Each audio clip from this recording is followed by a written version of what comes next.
All right, all right. We're live. Welcome. Good afternoon, Friday. Back at it. And there's this sentencing going on for this father, Christopher Gregor, where he was found guilty of manslaughter. And I think there was something else. Child endangerment. It was aggravated manslaughter and child endangerment. And so some people were kind of asking to like, how many years is he facing? And according to News Nation, 30 years in prison for aggravated manslaughter and a maximum of 10 years for child endangerment. So, I don't know, consecutive or concurrent. We will see. And I didn't really follow the story too much. I had heard about it. It's dubbed the TREADMILL trial because there's video of this father forcing his kid to run on a treadmill, and he like increased the speed, and he gave the reason as his child being too fat, and he had shared custody. The mom and the father had shared custody. We'll get into some of the details. There's like pictures of alleged abuse and all this stuff, and the jury actually, they didn't vote guilty on murder. They went for the lesser charge, and the defense was trying to claim that he died from an infection, not from what this guy was allegedly doing. And the prosecution was like, no, there was years of abuse and all this stuff. It's a mess. It's a really mess. The child's name is Corey Miccolo. This happened in 2021. And the treadmill thing happened, and then he died a few weeks later. And they were saying he had blunt force trauma to the head and like lacerations in his body. Real big mess. Christina Rojas, hey, how you doing? Anna, you watched the trial. Anna says, POS dad. So supposedly the father had not the father. Did he testify actually? I think he did, maybe, I don't know. But I know his parents testified. And apparently, supposedly he had tried to call his mama from jail and try to like coach her or try to tell her to say certain things or whatever. And that came into the trial. I don't know. Was it admissible in the trial? I don't know. Lisa says, "What did you see the Secret Service or doing a press?" I heard supposedly at 2. So I don't know. Obviously, we're stuck here right now, but I don't know if you guys want to go to the Mel Politics channel and we can watch the Secret Service. It's going to be, we'll have missed it. We'll have to rewind and start it over. But I heard it was 2:00. I'll have to double check that time. Secret Service. I'll have to double check that. We'll find out about it. But just some more details of the story. So again, this was in 2021, and on the morning of April 2nd, 2021,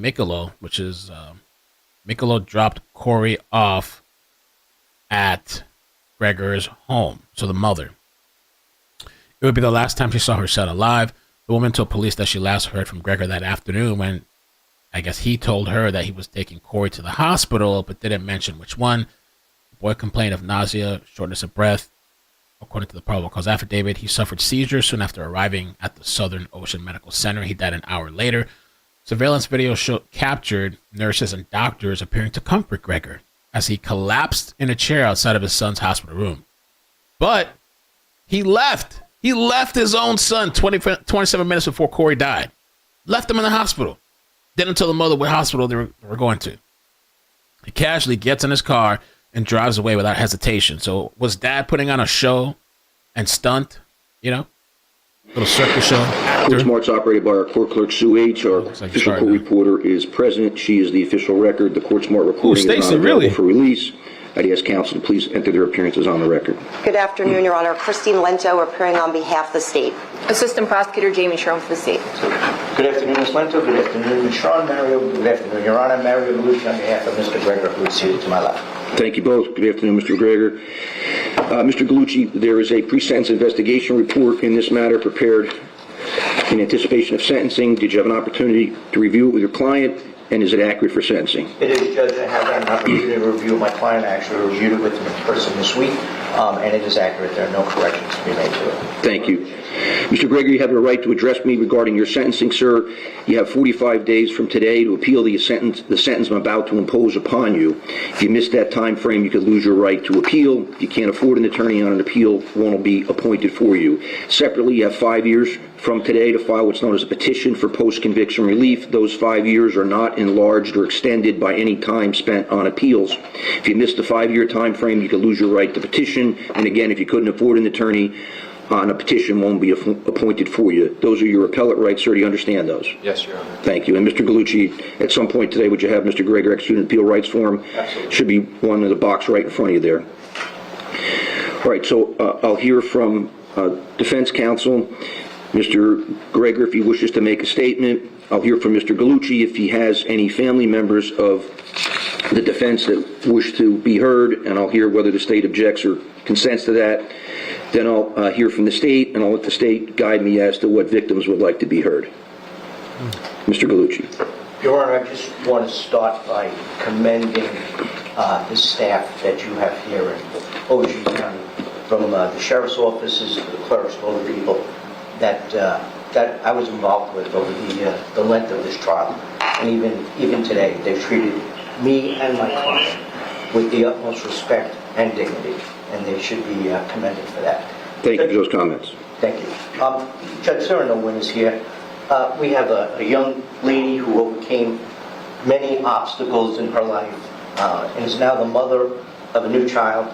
She is moving on with her life, but will always be reminded on a daily basis of the loss of her first child. Then we have a young man here in the prime of his career who is just convicted of very serious crimes that will lead to his incarceration for a significant amount of time. And then we have Corey, who I never had the opportunity to meet, but from the videos I've seen and the pictures I've seen, was a gregarious, energetic, funny child who loved the solar system. His parents, Dave and Carolyn, have regaled me with stories of Corey. And he's the victim here. So I'm going to rely on my submission to you and the mitigating factors. I believe I relied on mitigating factor 2, 7, 8, 9, and I'm going to ask you to craft a very fast sentence, Your Honor. Thank you. I acknowledge receipt of the sentencing memorandum by defense counsel, the sentencing memorandum by the state, some additional exhibits by the state, and a variety of letters, which I'll discuss in detail later. Mr. Gregor, sir, is there anything you'd like to say about yourself or your case? Yes, Your Honor. Please go ahead. Just want to say thank you for the opportunity to speak today. And Brianna, we haven't talked since Corey passed away. With everything that has been said, I just want to tell you that I'm sorry that you lost Corey. He was, to say simply, the best. I know we'll miss him for the rest of our lives. And the 2 years that I knew Corey were very difficult, but they were the greatest years of my life. And he was a happy, energetic, loving, radiant young boy who flourished in his life in all aspects the last year of his life. And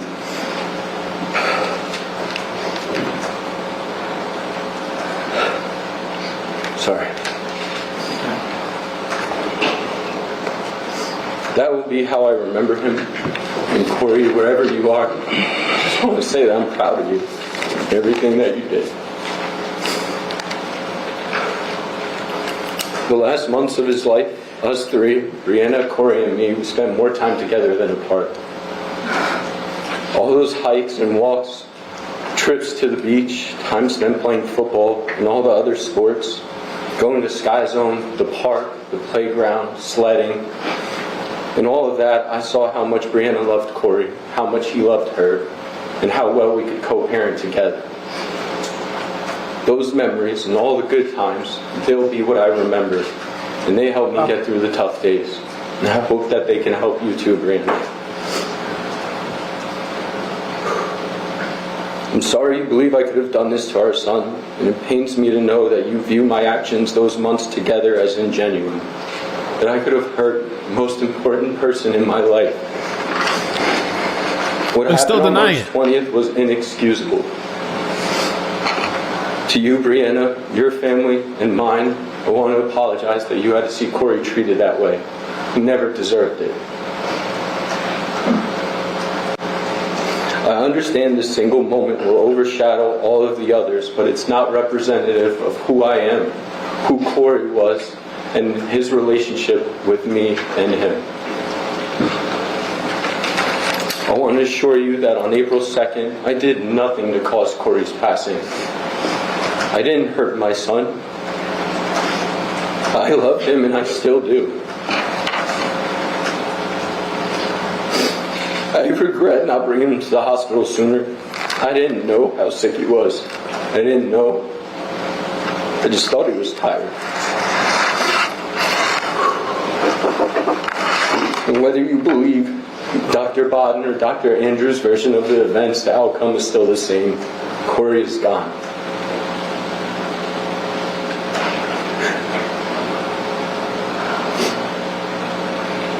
He had so much to give this world, and he still can. What we do in his memory, for his memory, things that he would want us to do, that's all we have now. To the court staff, sheriff officers, to the jury, and to you, Your Honor, thank you for being professional through this whole process. I understand you have a job to do today, Your Honor. Sentence me for the crimes I've been convicted of today. I ask that you could please consider all of the evidence presented in and out of this courtroom when making your decision today. I ask you to sentence me fairly, taking into consideration my entire life, and not just based on the 12 days. Thank you. Thank you for your comments, sir. Mr. Bellucci, anything further from the defense side? No, Your Honor. Thank you. And I'll defer to either prosecutor for the state. Thank you, Judge. Corey was a beautiful 6-year-old whose life was taken from him, and there's nothing that I am going to be able to say that is more important than the facts that came out in this courtroom, and more important as to what the defendant did. It is difficult to think about the suffering that Corey had to endure both during his life and during his death. It is difficult to contemplate the fear that he must have lived with every single day, doing the little things in life and even doing the simple things every time that he was with his father, the defendant. Christopher Gregor abused his son. He ended his life. And then he left him alone in the hospital. Hospital, that's so crazy. What kind of person does that? One can only imagine what was going through Corey's mind in those last moments. One could only imagine how scared he was, how confused that he was, how truly abandoned that he felt. And there is simply no mitigation for those actions. Aggravating factor number 1 applies.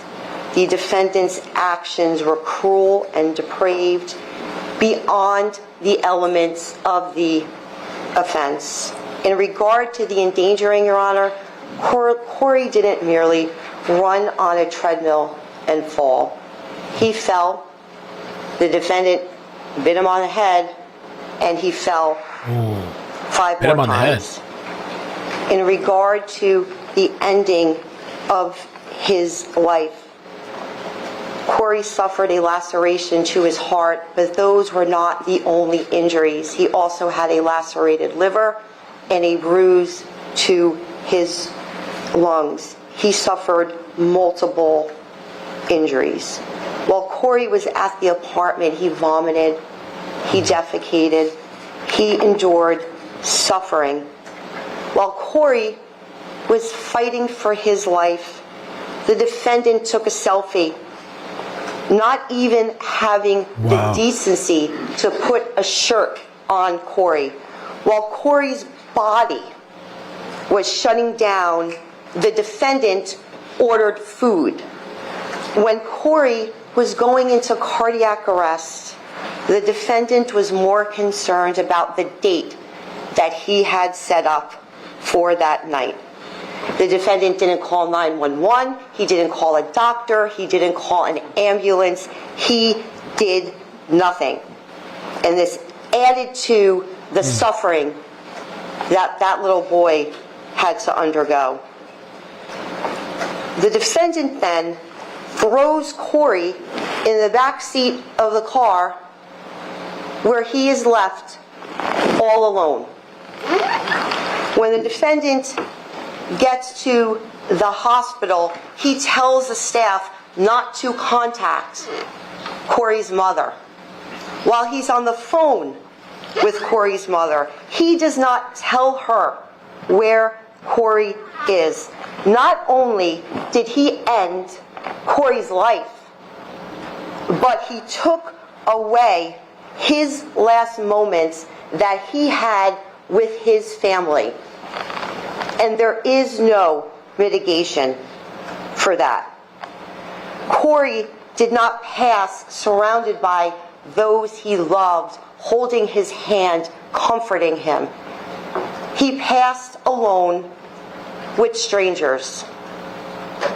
Aggravating factor number 2 applies. Corey was particularly vulnerable and incapable of resistance. And this goes beyond the elements of the offense. It goes beyond the father and son relationship and the young age of Corey. The defendant abused Corey. He utilized this relationship of abuse to effectuate his crimes. He relied upon the fact that this little boy was scared and wasn't going to tell in order to do what he did. He was particularly vulnerable due to how little he was, due to the relationship and dominance and control, and also due to the fact that he did have learning disabilities and maybe couldn't communicate as well as others, especially at that age. Aggravating factor number 3 applies. There is a risk that the defendant will commit another offense, and the state asks that heavy weight be afforded to that factor. The defendant in this particular case was motivated by anger at Corey's mother, anger at the situation, and he punished Corey for this. And the rage that he displays shows us that he is a dangerous person with no impulse control, and he will commit more crimes. The defendant has shown a complete disregard for the law, for DCP&P, and the court system. The morning of Corey's death, the defendant called DCP&P, blaming others that he was not responsible for doing anything to Corey. Yeah, but he still feels like that. He was the only person who had been abusing him. He manipulated the system, and he used the system so he could effectuate his continued abuse and ended Corey's life. During the trial, he attempted to change his mother's testimony and referred to this trial as a game. That's what I said. He called his mama. It's not a game. Corey's life was taken from him. The defendant has failed to take responsibility for his actions at the time of the offense, and anything that we see in court here today, the state submits, it is only for the benefit of the defendant. The only thing Christopher Gregor cares about is himself and self-preservation. When the defendant believed that Corey had passed and he leaves the hospital, he put as many miles between what he did as he possibly could, showing his failure to take responsibility and the fact that he will commit additional offenses. He only came back to New Jersey because he hadn't been charged. While extremists attack the fact our that democracy, he will commit additional offenses. Aggravating factor number 9 applies, the need to deter, and the state submits that heavy weight should be given to this factor. It goes without saying, Your Honor, that it is society's greatest interest to protect its children. Simply, there is no society without children, without the next generation, and a sentence should be imposed to deter anyone from abusing, hurting, or ending a child's life. There are no mitigating factors. Defendant's argument that mitigating factor number 2 applies and that he did not contemplate that the conduct would cause or threaten serious harm is without merit.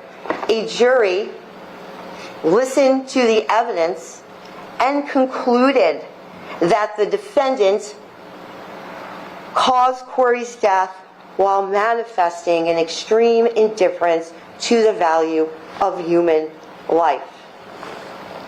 Mitigating 7 does not apply. The defendant has not lived a law-abiding life. And while the state recognizes that he does not have any indictable superior court convictions, he has had contacts with the law for years in New Jersey, in Maryland, in Florida, and Connecticut. Although any of these things individually may not mean a lot, when you look at them cumulatively, he has not lived a law-abiding life. Mitigating factor 8 does not apply. The defendant's conduct was the result of circumstances likely to reoccur. Defense attorney's argument in the sentencing memorandum somehow that Corey had an EEP and he was a new father. None of this shows mitigation. What it shows is a particular vulnerability of Corey.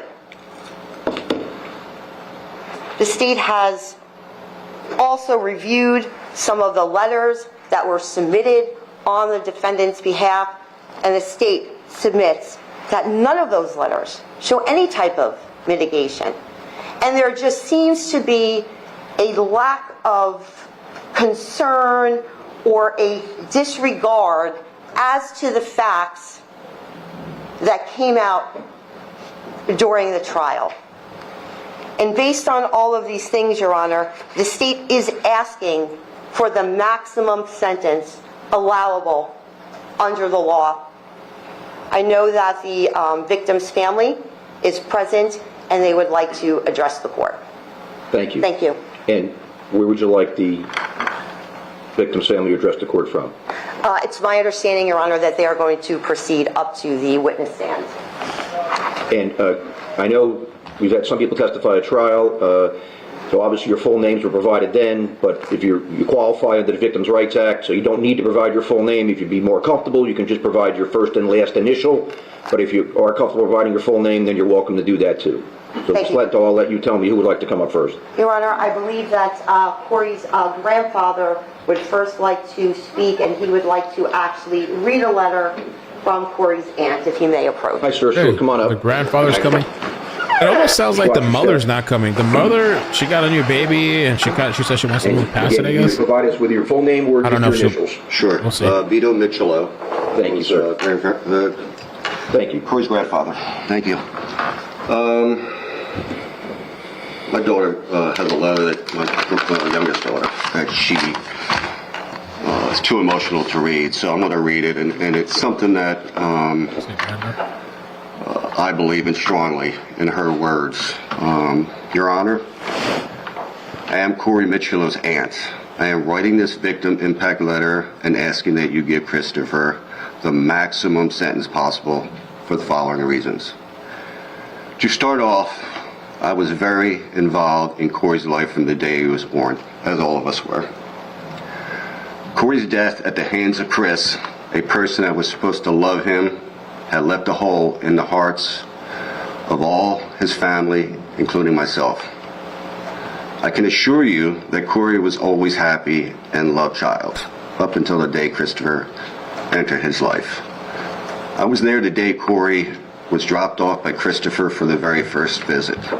I remember that Corey went to the room when he got home, and I noticed his lip was swollen. Upon asking him what happened, he told me his father slapped him.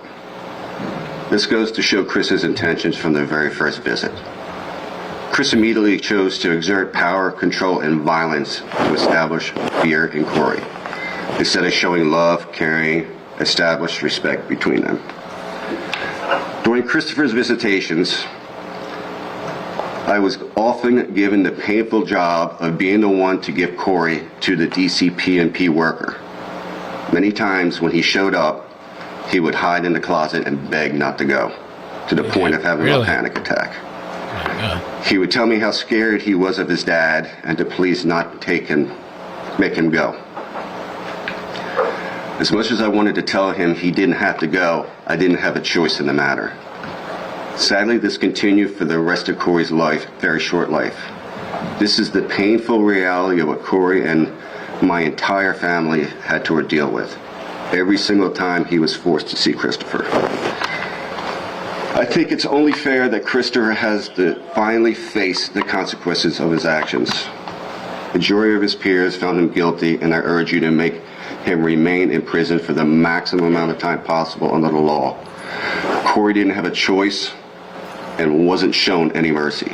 So either should Chris be given a choice of shown any mercy. I would go on and tell you stories. I could go on and tell you stories about the abuse Corey unfortunately had to endure. I truly hope you heard enough during the course of the trial and will render a significant sentence that forces Chris to understand the magnitude of his actions and deters others from abusing innocent children. Thank you for your time, Corey's aunt, Nicole Mitchell. And I just want to add that for me and the times I spent with Corey, how he was trained to not say anything because he knew the ramifications. He couldn't tell me that was happening. I wanted him to tell me because I wanted to try to address it. I did try to address it with DCP&P. I made the phone calls, but he was definitely afraid of this guy.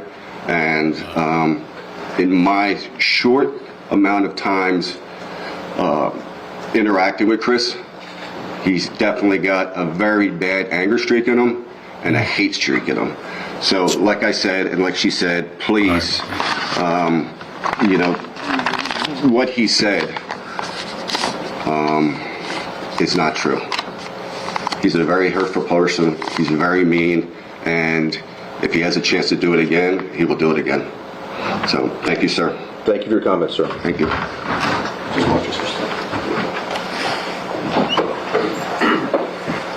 Ms. Lento. Your Honor, I believe that Corey's grandmother would also like to address the court.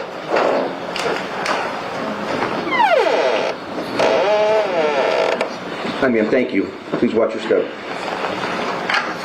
That's just nuts that this guy left the child, yeah. I could imagine doing that to And you my can own either give us kid. your full name or just your initials. Just walking out, who does that? They just, Corey Shimon. Thank you. that must have been scary for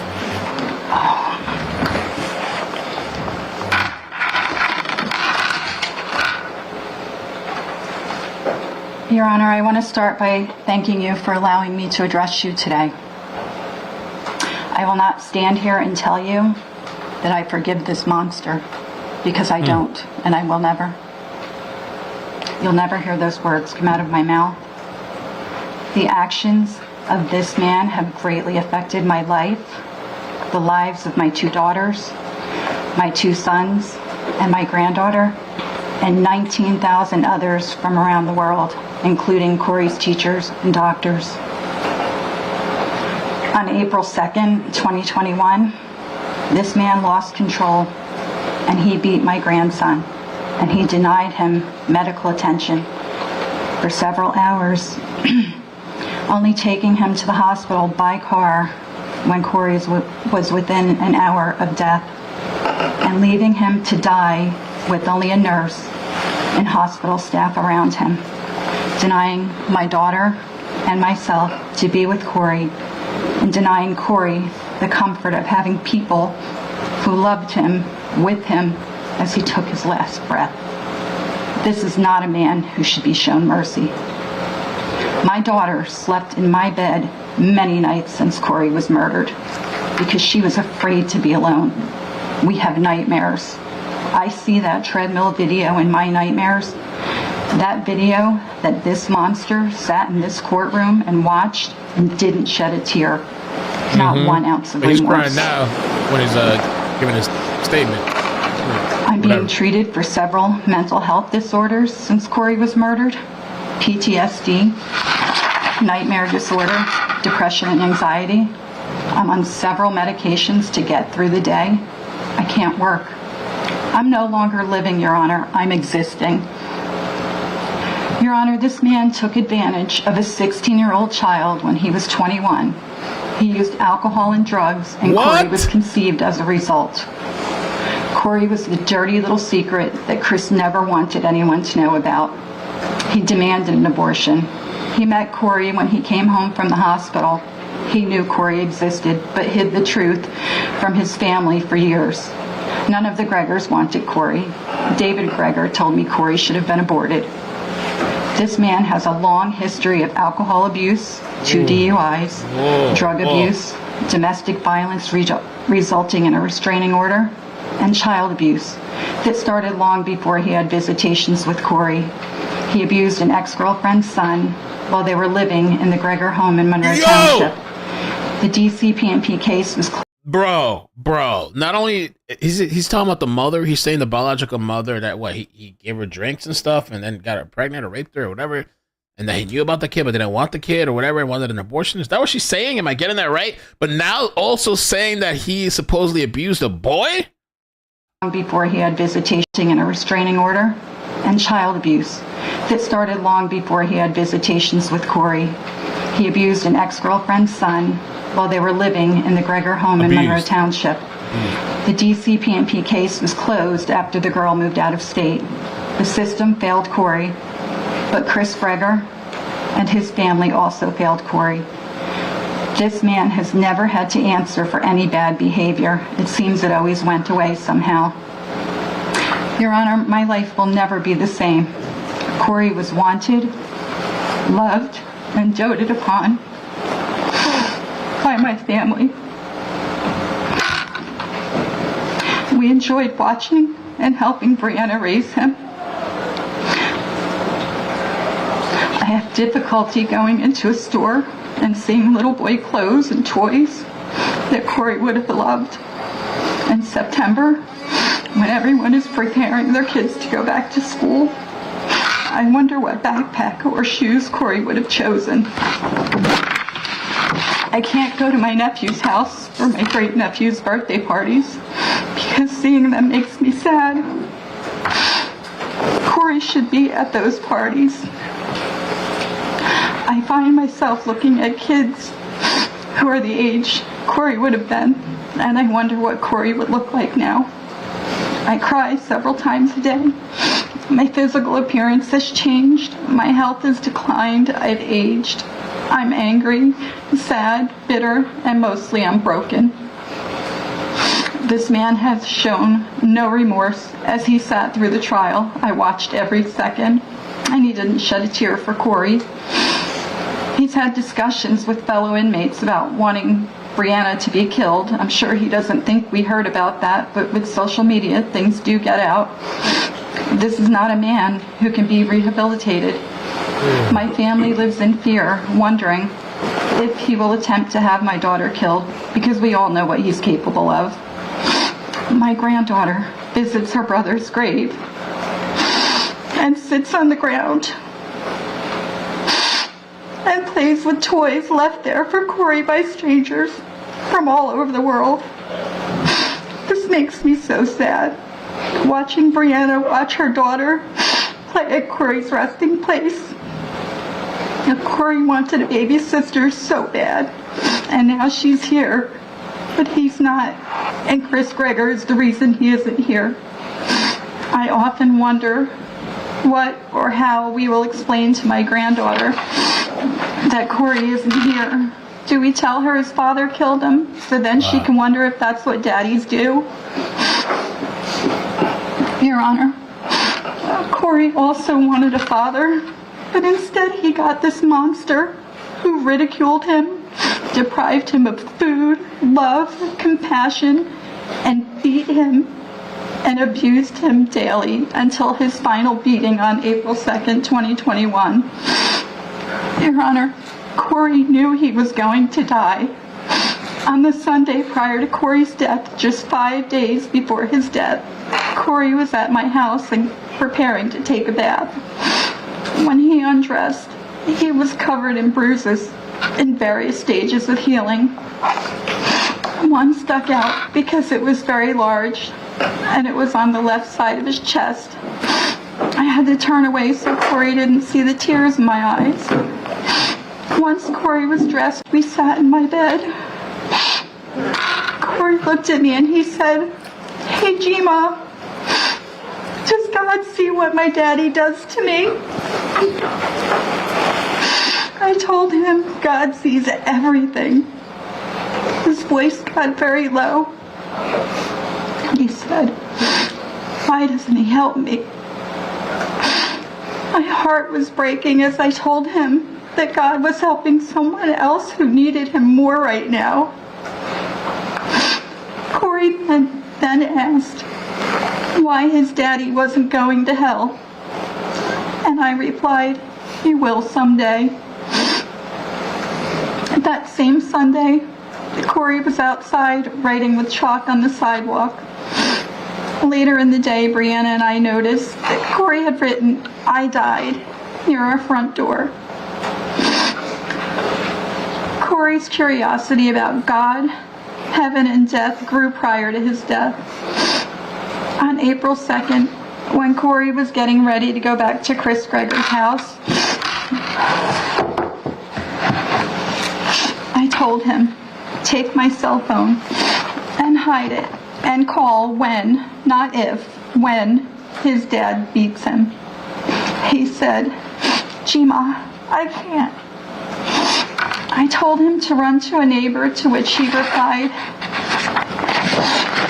"I can't," his little face so serious. Corey knew nobody could help him. He knew he was going to die, and he accepted it. Your Honor, my conversation with Corey 5 days prior to his death and the day of his death will forever haunt me. My family was not allowed to be with Corey as he took his last breath because this man wouldn't tell us where Corey was. We weren't allowed to see Corey after he passed at the hospital because he was now evidence. My 6-year-old grandson was dead and now labeled evidence. This is what I have to live with every single day. Corey was taught in preschool by a lovely teacher, Kristen Oyen, that actions have consequences. Please teach this man that his actions have consequences. On May 1st, 2014, Corey Travis Michelow was born. I was there holding Brianna's hand, and I was there to cut Corey's umbilical cord. When he was placed in my arms for that very first time, I whispered, "Hi, baby. I'm your grandma. I'll love you and protect you forever." Your Honor, I wasn't able to keep my promise to protect Corey, so I'm begging you to give Chris Gregor the harshest punishment possible today. Corey Travis Michelow loved the solar system. He loved to draw. He loved his mommy and his family. He was smart and funny. He loved helping others. Corey wanted a daddy, but instead, he got this monster, Chris Gregor. Your Honor, please give Corey justice today. Thank you. Thank you for your comments, ma'am. Yeah.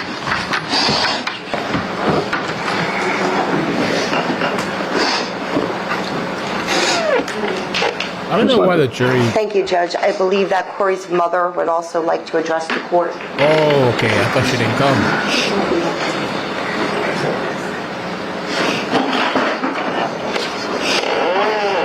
Okay, she's there. All Please right. come on up. Please watch your step. Again, you can use your initials, your full name. Brianna Mitchell. Thank you. Please have a seat.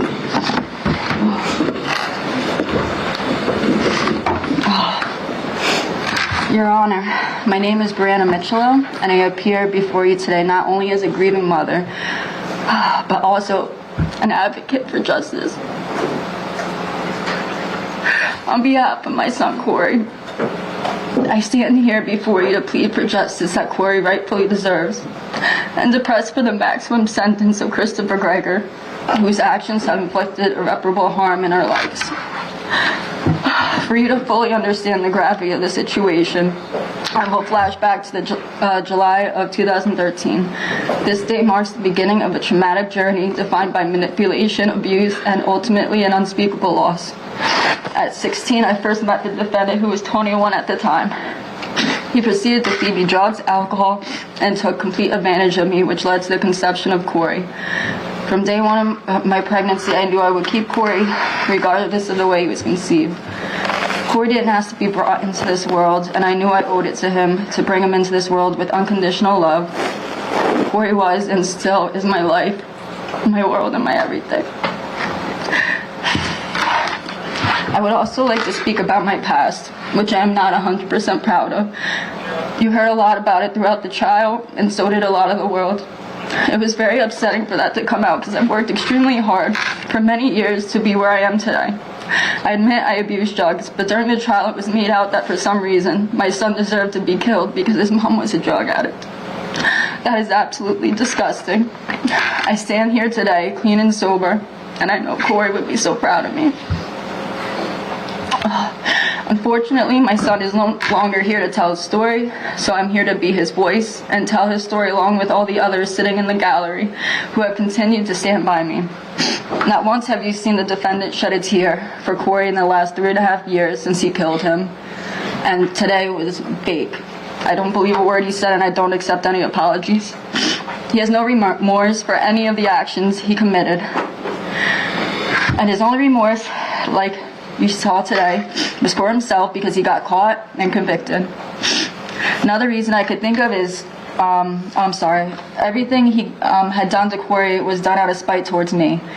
Another reason I could think of is he's sick in the head and used Corey as his punching bag. On April 2nd of 2021, was not the first time that he abused Corey, but it was the last time. He never had an ounce of love for Corey. And to the defendant, Corey was just an inconvenience in his life. He never hugged him. He never praised him. He never told him he was proud of him or that he did a good job. He punished Corey every chance that he could get, and I cannot even begin to imagine what my son dealt with behind closed doors with this man. On April 2nd of 2021, I hesitantly dropped Corey off at the defendant's home, which is a mistake that will haunt me for the rest of my life. I kissed my son goodbye unknowingly for the last time. I wish I knew what was going to happen and I would never let him go. At 3 p.m. the same day, I received a phone call from the defendant where he stated Corey was very sick and he was taking him to the hospital, and then hung up on me after he asked for my insurance card. As an extremely concerned mother, I called him back with no answer and continued to do so along with texts for hours to find out where Corey was and what was going on. For those few hours, my mother and I called every hospital in the area with no luck. The very last hospital finally said he was there. Then there was a knock on the door. It was our local police there to tell me Corey had passed away. my healthy 6-year-old boy who was just alive and well with me a few hours ago is dead. My heart dropped and my whole body collapsed from the shock that took over my whole body. I was unable to breathe. My mind was racing, and I felt like I was no longer inside my body. All I remember is screaming that they had the wrong child because Corey was fine this morning. I actually convinced myself that it wasn't him and they had the wrong kid for a while. My next question was, where is Chris? I needed to know what happened, and he was nowhere to be found until the next day, when I found out he was in Tennessee. No one was able to tell me what happened to Corey except Corey died at the hospital. I couldn't even see my son until a week later at his funeral because his body was evidence. But the defendant took away my chance to say goodbye to Corey while he was passing away, and not once did he pick up the phone he was using to converse with many of his girlfriends, to call 911 to seek medical attention, which could have potentially saved Corey's life. Instead, he allowed Corey to suffer silently for hours. Once he realized how bad it was, he threw him in the car and then proceeded to drive 15 minutes to the hospital. He slowly walked Corey into the hospital with no sense of urgency, even when he knew how bad his condition was. I fully believe that if we took Corey to the hospital as soon as he received the lethal blow, he could still be here today. There were many steps he could have taken to save my son's life. Instead, he sat home and let Corey slowly die for hours. Every day since April 2nd has been an absolute living nightmare, and it is now the new reality for me to replay Corey's horrific death repeatedly in my head. It's the first thing I think about when I wake up in the morning, and the last thing I think about before I fall asleep at night. I dread normal conversation with people because I always get asked, how many kids do you have? I say 2, and they follow up asking how old are they. That's when the grief sinks in, and I have to tell them my 6-year-old was killed by his father. It is such an indescribable feeling when I found out I was pregnant with my daughter. A sense of guilt was all I could feel. I wanted more kids, but how do I love another child? Is it fair to Corey? That is all I could think about. Now I know this is not true, and I love my daughter with all my heart, but I always will feel an emptiness, no matter how many children I have. My new reality is explaining to my daughter what happened to her big brother and why is he not here. I live in fear every day, every second of the day, that something will happen to my daughter, and I will lose her too. It's a horrible feeling, and it causes me such bad anxiety. I take her to the cemetery to see Corey every weekend, and at 1.5 years old, she knows where Corey is, buried. It is every week. It is heartbreaking. She sits and plays with the cars and toys we left there for him.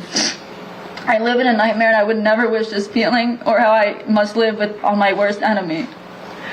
Throughout everything he did to Corey, Corey still loved him.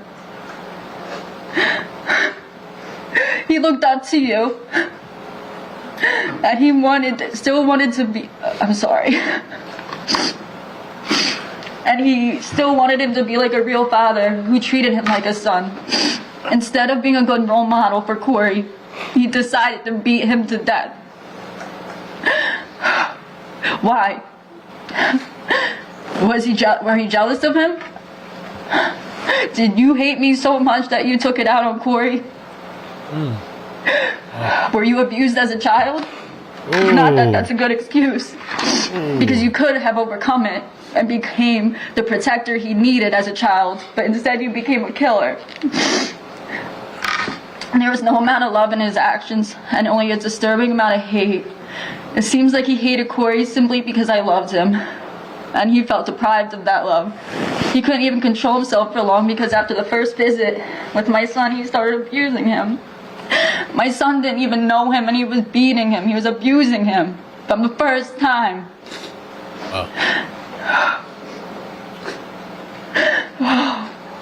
I thank God. I hate you for not letting me say goodbye to my son, but I thank God your face is not the last one he saw. Oh, wow. I'm sorry. Wow.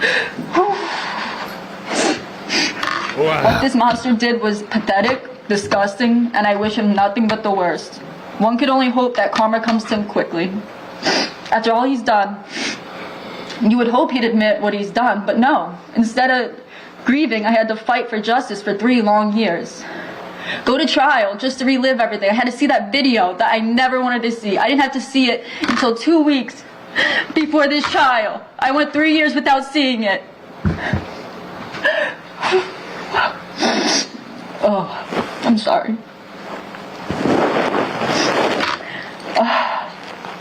Just for you to be found guilty anyway. What was the point of that? Just to make it worse for us? Are you that crazy that you convinced yourself you didn't do this? I hate you.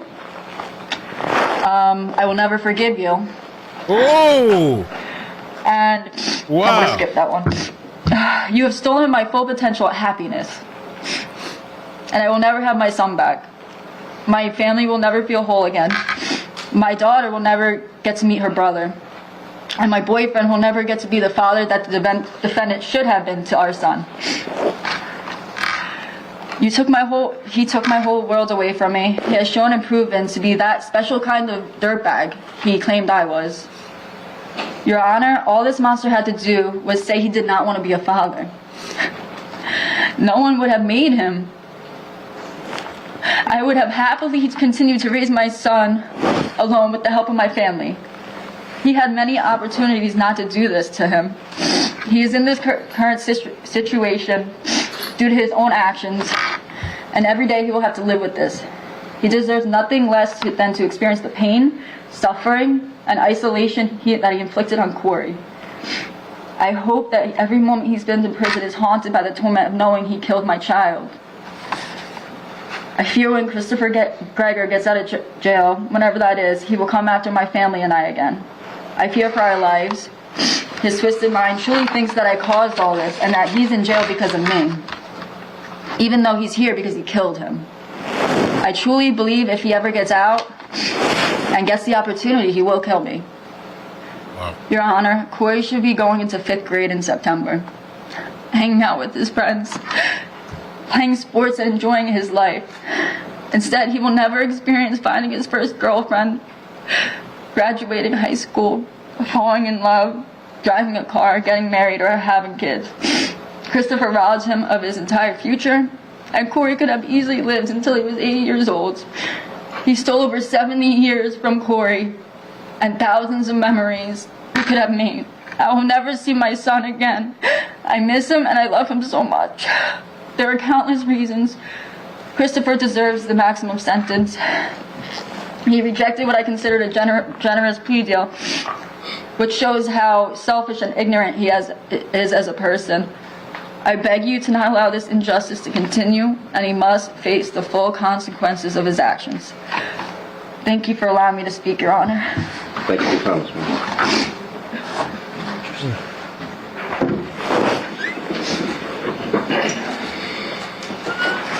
Ms. Lenta. Your Honor, the state would move for imposition of sentence. I don't know if counsel has anything else. You previously asked for permission to play some video. Yes.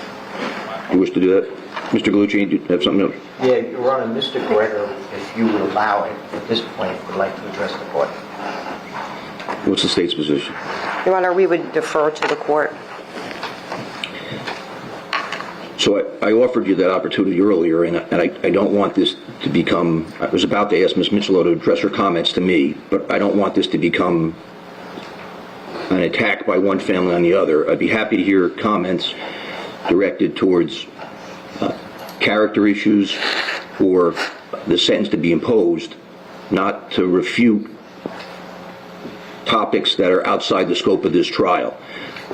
So with that proviso, I'll be happy to hear from, you're talking about David Gregor, correct? Yes. Oh, is that? So That his dad? his son would like him not to speak. Oh, he don't want his So I'm dad not to going to take a speak? position one way or the other. Mr. Gregor, Let his I dad recognize speak. obviously from testifying at the trial, if you'd like to speak. I have your letter, I read your letter, and your wife's letter. To be honest with Bring you, Mom and Dad. I had the opportunity to speak 5 minutes before we began. I actually would like to read the sentencing letter as it's all factual information. and is related to the last year and a half of Corey's life. So it's questionable whether or not you actually have the right to speak. What I indicated to Mr. Gallucci is my practice typically is to exercise some discretion to allow an immediate family member of a defendant to speak. But I've read every single letter submitted on behalf of the defense, and so and your letter is 8 pages, single-spaced. So I'll be happy to hear some comments from you or some summary of that. But I mean, I can read, sir, and there's no point you reading all 8 pages again for the benefit of whoever. I have it. I've read it thoroughly. So, but again, I'd be happy to hear from you by way of whatever you'd like to add or summarize. Your Honor, if you don't mind me summarizing on the fly, I think there's factual information that refutes some of what I just heard. Dad want to fight The state's back. going to object to that. I mean, we're here for sentencing. The defendant has They say you raped her, drugged her, and you touched some other boy. You abused some other boy, somebody else's boy. Him making at That's this how you point going in out, time Christopher in the Gregor. sentencing, factual discrepancy arguments is not appropriate, and we would object. That's it. To Forever in the comments at records. this That's what they're point. going to remember about you. So You're a first let me child say killer. that despite all of the information that's been submitted by both sides, I'm not allowed to sentence someone for things that haven't been proven. So while I appreciate people have made various comments about conduct That's your legacy outside for the the rest scope of your of life. these crimes, I'm just simply, and I was going to place the detailed reasons on the record why I'm not permitted to consider Run certain from this things. shit. So you may not need to refute the things you need to refute, but I'm going to exercise my discretion and allow you to provide some type of verbal statement to the court that you believe is relevant to the sentencing, with the understanding that the state can object in the middle of that if it becomes improper. Thank you, Judge. I just ask you to perhaps move up a little bit so we can make sure we pick you up on the court's recording system. That's perfect, sir. Yes, sir. Please go ahead. Yeah, that's fine. Sir, I said in the court, for when we were allowed, my wife and I, for every day I could be at the hearing, there was a lot of information in terms of Corey's upbringing while he was at the Gregor house in Monroe Township. And quite frankly, there were some references today to it that alluded to the fact that he was abused during that time period. That the first visit, which I was a part of, he left with a bloody lip, and he did, from getting a soccer ball in the mouth when he bent down to pick up the ball. I think, in all fairness to Chris, despite the fact that we look at a 12-day time period in terms of determining his guilt, that you look at the holistic life with Corey from the day he entered the Gregor household on the first visits to the point where they left and they went to Barney. I think it's unfair to say that during that time period he was unhappy, he was afraid to go to the Gregor house at first when he was doing the visitations. He liked nothing better than to come to our house. He was treated like a king. Many times he was supervised with myself and my wife. His turnaround in school was absolutely incredible. He came to us classified as emotionally disturbed. And part of the reason that we agreed as a family to assist Chris in bringing him to our home was the background that not only Chris had with schooling and dealing with children who had those kinds of disabilities, was because of my involvement with my children and bringing them up through the education system. I listened and I heard about socioeconomic as to why he was doing so well with us in terms of his development, and I think that's just totally unfair. Corey thrived when he was in Monroe in every aspect. His speech improved, his ability to go from classes where he needed constant help to thriving in a general education class, to the markedly increase of his grades, to his social ability. He joined all types of sports. Chris was actively involved in everything from soccer, basketball, baseball, whatever he could play, Chris fostered it. Chris volunteered to coach. To say that he was unhappy and he was abused, it didn't go on for the 8 months he was at our house. And I can say that on behalf of my wife, my other son, and my daughter, who interacted with him daily.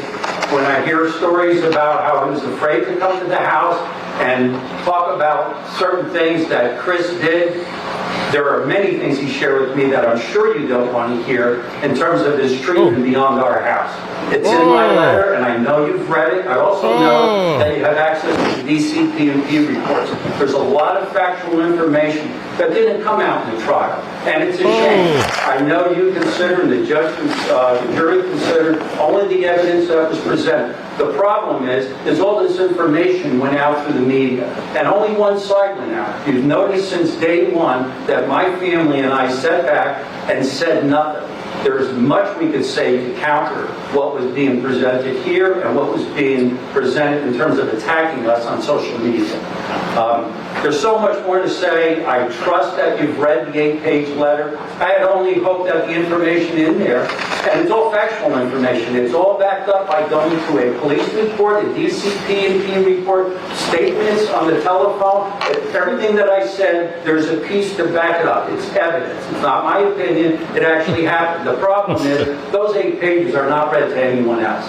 It's going to be up to me and my family subsequent to this to get that information out, because what was presented here is so one-sided. I don't know, and I don't want to use the word fair or equitable, but in terms of Corey's upbringing and how well he was doing, it wasn't talked about and it wasn't presented, and I think that's a shame. Thank you for your comments, sir. All right, anything more from the state? Your Honor, we do have some pictures we would like to show the court regarding Corey. Thank you. Oh, please, with this tissues and all this shit. Fuck out of here. It's too late. Get out of here. That shit don't do nothing. And he got the lesser charge. He's living good. He could do 10 years. Was it 10 years or 40 years? Maybe, oh, no. 40 years? 30 years in prison for the manslaughter. And 10 years for child endangerment. I don't know if they'll be on top of each other or served at the same time. You believe that? So dad, that's the grandfather, yeah, the father holding down his son. I wonder what that letter said. And he was saying that the child, Corey, had some things to say about his mother, the household. And maybe, I don't know, maybe there was things that wasn't great in that household. She said she was a drug addict or whatever. He's saying the kid was happy, Corey was happy, and he was happy to go to the house. He wasn't scared. Wow.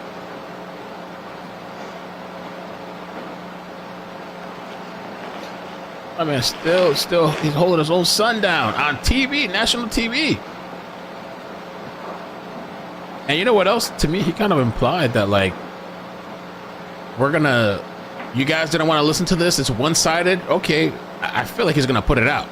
Like, he's going to all right, we'll show you the other side.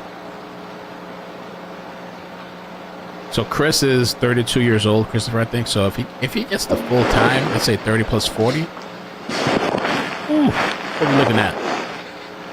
70 something? 70 if he got full time. Get out by he's 70 or maybe 60 years old. Unless he gets the time, like you can get out early. And what's the thing with the mother too? I was kind of curious why. Well, the defense claimed that he only knew about his son for 2 years. It seems like the mother was saying he knew about the son and didn't want him or something.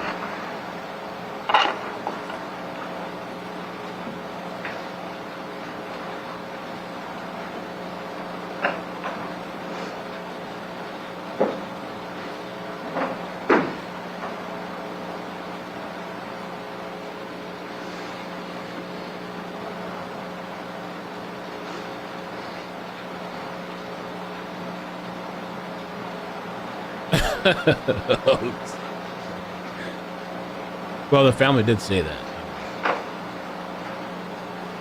Grandpa's still holding it down, man. Holding it down for his son, no matter what. Wow.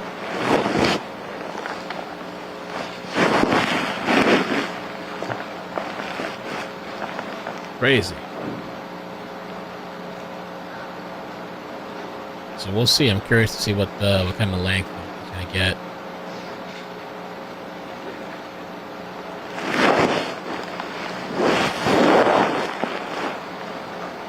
Oh, by the way, you know that they're talking about castration. There's one state, I was going to make a tweet about it. They're going to start castrating pedophiles. What do you guys think? Should we castrate the pedophiles if it's proven beyond a reasonable doubt, like it's proven? What state is it? Louisiana. Oh, shit, okay. The first state that can order child rapists to have their testicles removed. That's some gangster shit. What do you guys think? Who's at 6?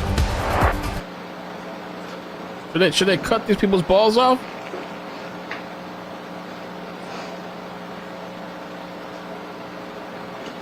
Yeah, the chat says yes.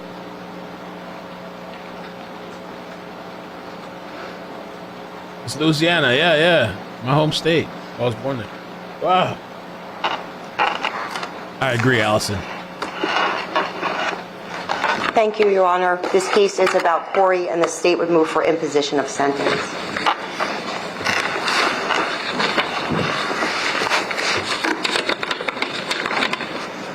So thank you. The record will reflect that the state played a PowerPoint type video presentation of approximately 3 or 4 minutes of certainly non-inflammatory pictures of Corey, many of them appearing to be when he was engaged in certain activities, others appearing to be perhaps some class pictures or school pictures. The court notes that that is specifically permitted under the Victim Rights Act, New Jersey Statute 52:4B-36.1 not only allows the survivors of a homicide victim to play to speak at sentencing, but also to present a photograph comprised of a still photograph, a computer-generated presentation, or a video presentation of the victim.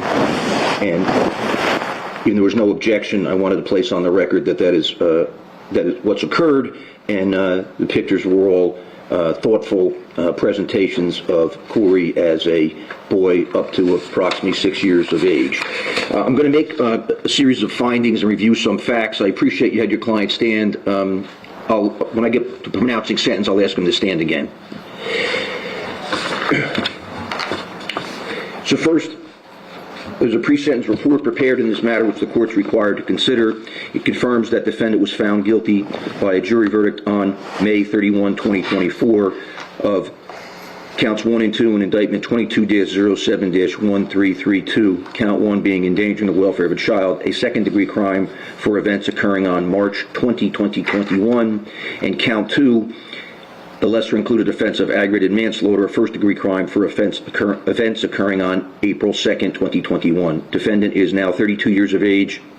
He reported to the pre-sentence investigator that he's in poor physical health as a result of sports injuries, including a left ankle injury. Those injuries are not particularly relevant for sentencing. Defendant has been able to receive appropriate care in the Ocean County Jail, and the New Jersey Department of Corrections would be able to provide appropriate care for any such injuries. He reports being in good mental health. He graduated Monroe High School in 2010, and he attended various colleges, first in Connecticut and then transferring to various other locations, ultimately attaining a Bachelor's of Science degree in psychology in 2015 from Ashford University. He thereafter continued his education, attending a master's program at Johns Hopkins University in Baltimore, where it's reported he obtained a master's degree in special education with a secondary degree or certification in mathematics in 2019. Part of the testimony at the trial was that the defendant was working as a teacher in a program for underprivileged or disabled children for approximately 4 years when he returned to New Jersey after learning that he was Corey's father. He has no military history. He's single. His only child was Corey, who's obviously the victim in this case. Thereafter, the defendant also had some employment in construction. He has a substance abuse history by his own report of alcohol and marijuana, which he describes as only socially, and prior cocaine use, which he describes as, quote, rarely, close quote. In terms of treatment, defendant attended a treatment program via Catholic Charities in 2019 for marijuana use, as that was ordered by the Division of Child Protection and Permanency, otherwise known as DCP&P. In terms of prior contacts with the criminal justice system, the defendant has no ascertainable juvenile record. The pre-sentence report provides information about criminal record not only as an adult but as a juvenile in this or other states or in any United States court. So as an adult, defendant had a municipal ordinance charge against him for loitering in Jamesburg in 2011, for which he received fines in municipal court. That's not a crime or offense under the Code of Criminal Justice in New Jersey. It's a local ordinance violation and is of somewhat little to no weight really with respect to this sentencing. In February of 2020, defendant was charged in the borough of Spotswood with marijuana offenses and pled guilty or was found guilty of possession of drug paraphernalia with intent to use, a disorderly persons offense in New Jersey. That is not a crime or a felony level or indictable offense, but it's a disorderly persons offense. His next reported contact was the endangering charge and the homicide charges. In this matter, the court has received numerous character letters from both sides. Or I should say character letters from the defense and victim impact letters. Let me make clear what I have considered and what I'm allowed to consider in this matter. I've always considered the pre-sentence investigation, as I'm required to do that. It's mandated by both statute and court rule. The excellent sentencing memoranda submitted by both sides. The character letters submitted by defendant's friends and family, as I'm required to consider those. The state has submitted additional exhibits, which I've reviewed and we'll talk about in a moment. And I have considered those letters submitted on behalf of Corey by persons who qualify as members of Corey's family and or qualify under the Victim Rights Act to be able to submit information to the court. The court staff has also received several hundred letters from around the country and in fact from other countries by persons who do not meet the definition of being heard as a victim under the Victim Rights Act or the Victim Rights Amendment to the New Jersey Constitution. In a homicide case, the victim includes a spouse, parent, legal guardian, grandparent, child, sibling, domestic partner, or civil union partner of the decedent. New Jersey Statute 52:4, uppercase B-37. So I'm not permitted to consider those letters or review them. My court staff engaged in an excellent system to screen me from things that I'm not permitted to consider, and no part of my sentencing decision today is based upon those letters. I certainly respect everyone's right to have an opinion, but a sentencing proceeding in a criminal court is not permitted to be based upon a popular opinion poll. Instead, I'm required to make my decision based upon the Code of Criminal Justice in New Jersey, the aggravating and mitigating factors set forth in New Jersey's sentencing statute 2C:44-1, and the Supreme Court and appellate precedents that are binding upon me. The letters I have reviewed, however, that are permissible for me to review, present two diametrically opposed portraits of the defendant. Defendant's friends and family characterize him as a loving and caring father, that he gave up his career teaching in Baltimore and returned to New Jersey upon learning that he was Corey's father in approximately 2019. They claim that Corey was the center of defendant's universe. He took Corey hiking, on trips to the beach, bought him a bicycle. After residing at his mother and father's house for several months, he moved to his own address, a multifamily complex in Barnegat, where he could enroll Corey to school. Family indicates that at times Mr. Gregor was able to work remotely so he could care for Corey a greater period of time. They claim that Corey's grades improved, his subject matter skills improved in school, his behavior improved. Refer to the fact that defendant had an apartment with a separate bedroom for Corey where there were toys, a bed, and furniture. Many of the letters express a great deal of frustration and even anger about comments on the internet and the intense social media coverage given, as well as some of the news media coverage. It's not appropriate for this court to respond to the comments people have made on the internet. I did not review them, and I don't intend to. Many of the letters on behalf of the defendant also talk about various custody and parenting time issues and that litigation, some of which was relevant at trial and was discussed, but this is a criminal sentencing proceeding and it's not an appropriate forum to relitigate those custody orders. Many of the letters submitted on behalf of the defendant also indicate agreement with the opinion expressed by Dr. Michael Bodden. It's at times criticized me for not somehow telling the jury to accept Dr. Bodden's opinion over Dr. Andrews. Credibility questions are reserved exclusively for the jury, and that is whether it be a fact witness or an expert witness. Anyone who's here for the trial knows I gave the jury detailed instructions. With respect to every expert witness, I read a separate instruction on the jury's evaluation of expert testimony. A jury can accept all of an expert testimony, part of it, or none of it. And that was the jury's province to do so. It was not for me to interfere with that. In fact, it would have been inappropriate for me to interfere with that. Both experts were well qualified. While Dr. Bodden may have somewhat more notoriety, Dr. Andrew was obviously a well-qualified forensic pathologist with years of experience and even a pediatric specialty. Defendant's mother and father wrote very detailed letters to this court. I have no doubt that they are genuinely suffering as a result of this. They indicate that they lost their first grandchild as a result of it. Defendant's father submitted an 8-page letter where he expresses how the loss has affected him and his wife, as well as a great deal of comments with respect to, or I should say a great deal of frustration with respect to the comments on social media. Defendant's mother also submitted a very heartfelt letter about how this has affected her as well.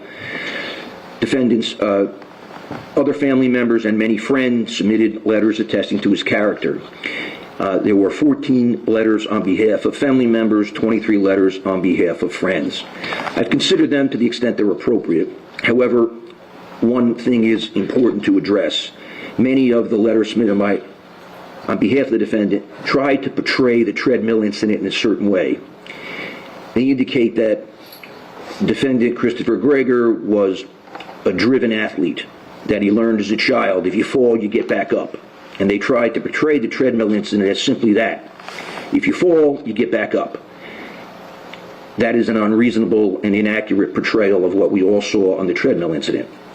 You cannot analogize that treadmill incident to a young boy or girl learning to ride a bike without training wheels and falling. Son, get back on and try again. That's not what we saw in the treadmill incident. The victim side has submitted a variety of letters which present a starkly different picture. They portray the defendant as a monster. They described acts defendant has committed against Brianna, Mikolo, other acts against Corey, and even against third parties, all of which were outside the scope of this trial. The claimed defendant has a long criminal record, that he's been convicted of offenses. Some of that was mentioned by the victims today, the victim representatives that spoke today. The court can only sentence the defendant for what he's been convicted of, not for actions described respectfully in hearsay accounts that are not supported by criminal judgments of conviction or some other finding by a court or written admission by a defendant or oral admission under oath by a defendant. In fact, courts are not permitted to use what's called as propensity evidence absent a prior criminal conviction. The state has also submitted for my consideration a series of exhibits detailing police reports or at times reports from campus security officers at various colleges. The vast majority of those incidents appear not to have resulted in any criminal charges. A couple of incidents appear to have resulted in some criminal charges which were ultimately dismissed. And as I say, the pre-sentence investigation report would include anything that would result in a conviction, even something as simple as a municipal ordinance or a DUI. Every day when I do sentencings, I see someone has a DUI in this state or other states. There's no DUIs listed on defendants' criminal history. Some of the things that the state has submitted are relatively minor. A campus security report of a security guard going to a dorm room, finding 8 or 9 students and a bunch of empty cans of beer. Even if that were accurate and proven and something I can consider, it's really not of much consequence. Some of the other things are a little less flattering. There's police reports from all the states that Ms. Lento indicated. But as I said, it appears almost none of them resulted in charges, and there were no convictions if there were any charges. The state relies upon a rather outdated case called State versus Green from 1973, asking me to rely upon these things so I can get a composite picture of the whole person. And in that older case, our courts used to consider that a judge could rely upon charges that have been brought and dismissed to determine whether or not the defendant was deterred from future conduct. In other words, you were fortunate enough to have the charges dismissed, therefore you should be deterred from future criminal conduct. And while that sounds rational enough, our Supreme Court in 2015 made clear that that is not proper for a sentencing judge. In State versus KS 220 New Jersey 190 at 199, a 2015 New Jersey Supreme Court case, our Supreme Court made clear that it is disapproving of Green insofar it allowed courts to consider arrests or dismiss charges as it relates to deterrence. It made clear that deterrence is directed at people who have been convicted of wrongful acts or have otherwise admitted wrongful acts. And I don't mean admitted them in a line in a police report. I mean admitted them under oath or admitted them in a written statement or a Mirandized statement or something to that extent. So while everyone tries to paint a very unflattering picture of the defendant, I don't have the luxury of considering those hearsay documents. There's plenty of times here that a police report's been inaccurate. Many of the incidents submitted by the state involve allegations of campus security officers about 6, 7, 8, 10 students, of which the defendants once mentioned. So whether they're accurate or not, there's not accurate proof before me to rely upon those. There's also been some suggestion about, in some of the letters submitted, about favoring one side or the other in this trial. Let me make clear I had no prior involvement or knowledge of Mr. Gallucci. I never met him prior to the first time he appeared for Mr. Gregor. I have no knowledge of the Gregor family or anyone associated with the Gregor family. If I did, I would have disqualified myself from the case, like I do every week when, for some reason or another, I know something about a person, a defendant, a case, a witness. There's plenty of other judges that I would just I would have the case sent to. So now I have to gauge into consideration of the aggravating and mitigating factors that are presented here. Uh-oh, it's time, guys. Is it time? That's all I'm standing up. I don't know. The state is entitled to be a forceful advocate for its position, and it advocates that I find aggravating factors 1 or 2. Aggravating factor 1 is appropriate when considering the nature and circumstances of the offense and the role of the actor in committing the offense, including whether or not the offense was committed in an especially heinous, cruel, or depraved manner. Aggravating factor 2 is appropriate when the gravity or seriousness of the harm inflicted on the victim, including whether or not the defendant knew that the victim was particularly vulnerable or incapable of resistance for a variety of reasons. Advanced age, ill health, extreme youth, like Corey being young, or for any other reason was substantially incapable of exercising normal physical or mental power of resistance. So at first review, clearly you could say that those factors factually apply, and they do factually apply. But the analysis is not that simple. The question is whether they legally apply such that I can find them for the purposes of sentencing. Again, I don't have the luxury of expressing a personal opinion. I'm guided by our sentencing statute and the Supreme Court and appellate precedents, which I must follow. It's well settled that elements of a crime, including those that establish its grade, may not be used as a judge as aggravating factors for sentencing of that particular crime. Our Supreme Court has said to do so would result in impermissible double counting. In other words, counting the element of the crime and then increasing the sentence by saying it's particularly heinous or cruel. State versus Lawless, 214 New Jersey, 594 at 608, a 2013 case. State versus Krumphold, Krumphold, 162 New Jersey, 345 353, a 2000 case. Our Supreme Court has said that sentencing courts must scrupulously avoid double-counting facts that establish the element of a relevant offense. State versus Fuentes, 217, New Jersey, 57, at pages 74 and 75, a 2014 case. Ms. Lento argues that the acts in this case go beyond the elements of the offense, and she's a zealous advocate, and she's entitled to argue that. However, with respect to the heinous nature of the acts, aggravating factor 1, whether something's heinous, cruel, or depraved, the jury instruction on endangering the welfare of a child contained various elements that the state had to prove beyond a reasonable doubt. Included in that element was cruelty. In fact, that appeared on page 16 of the jury charge, and it has a long definition. Of note includes inflicting upon a child unnecessary suffering or pain, either mental or physical. The willful act of omission or commission whereby unnecessary pain and suffering, whether mental or physical, is caused or permitted to be inflicted on a child.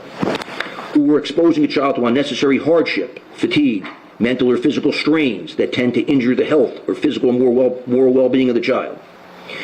Also, a detailed definition of abused, which is substantially similar.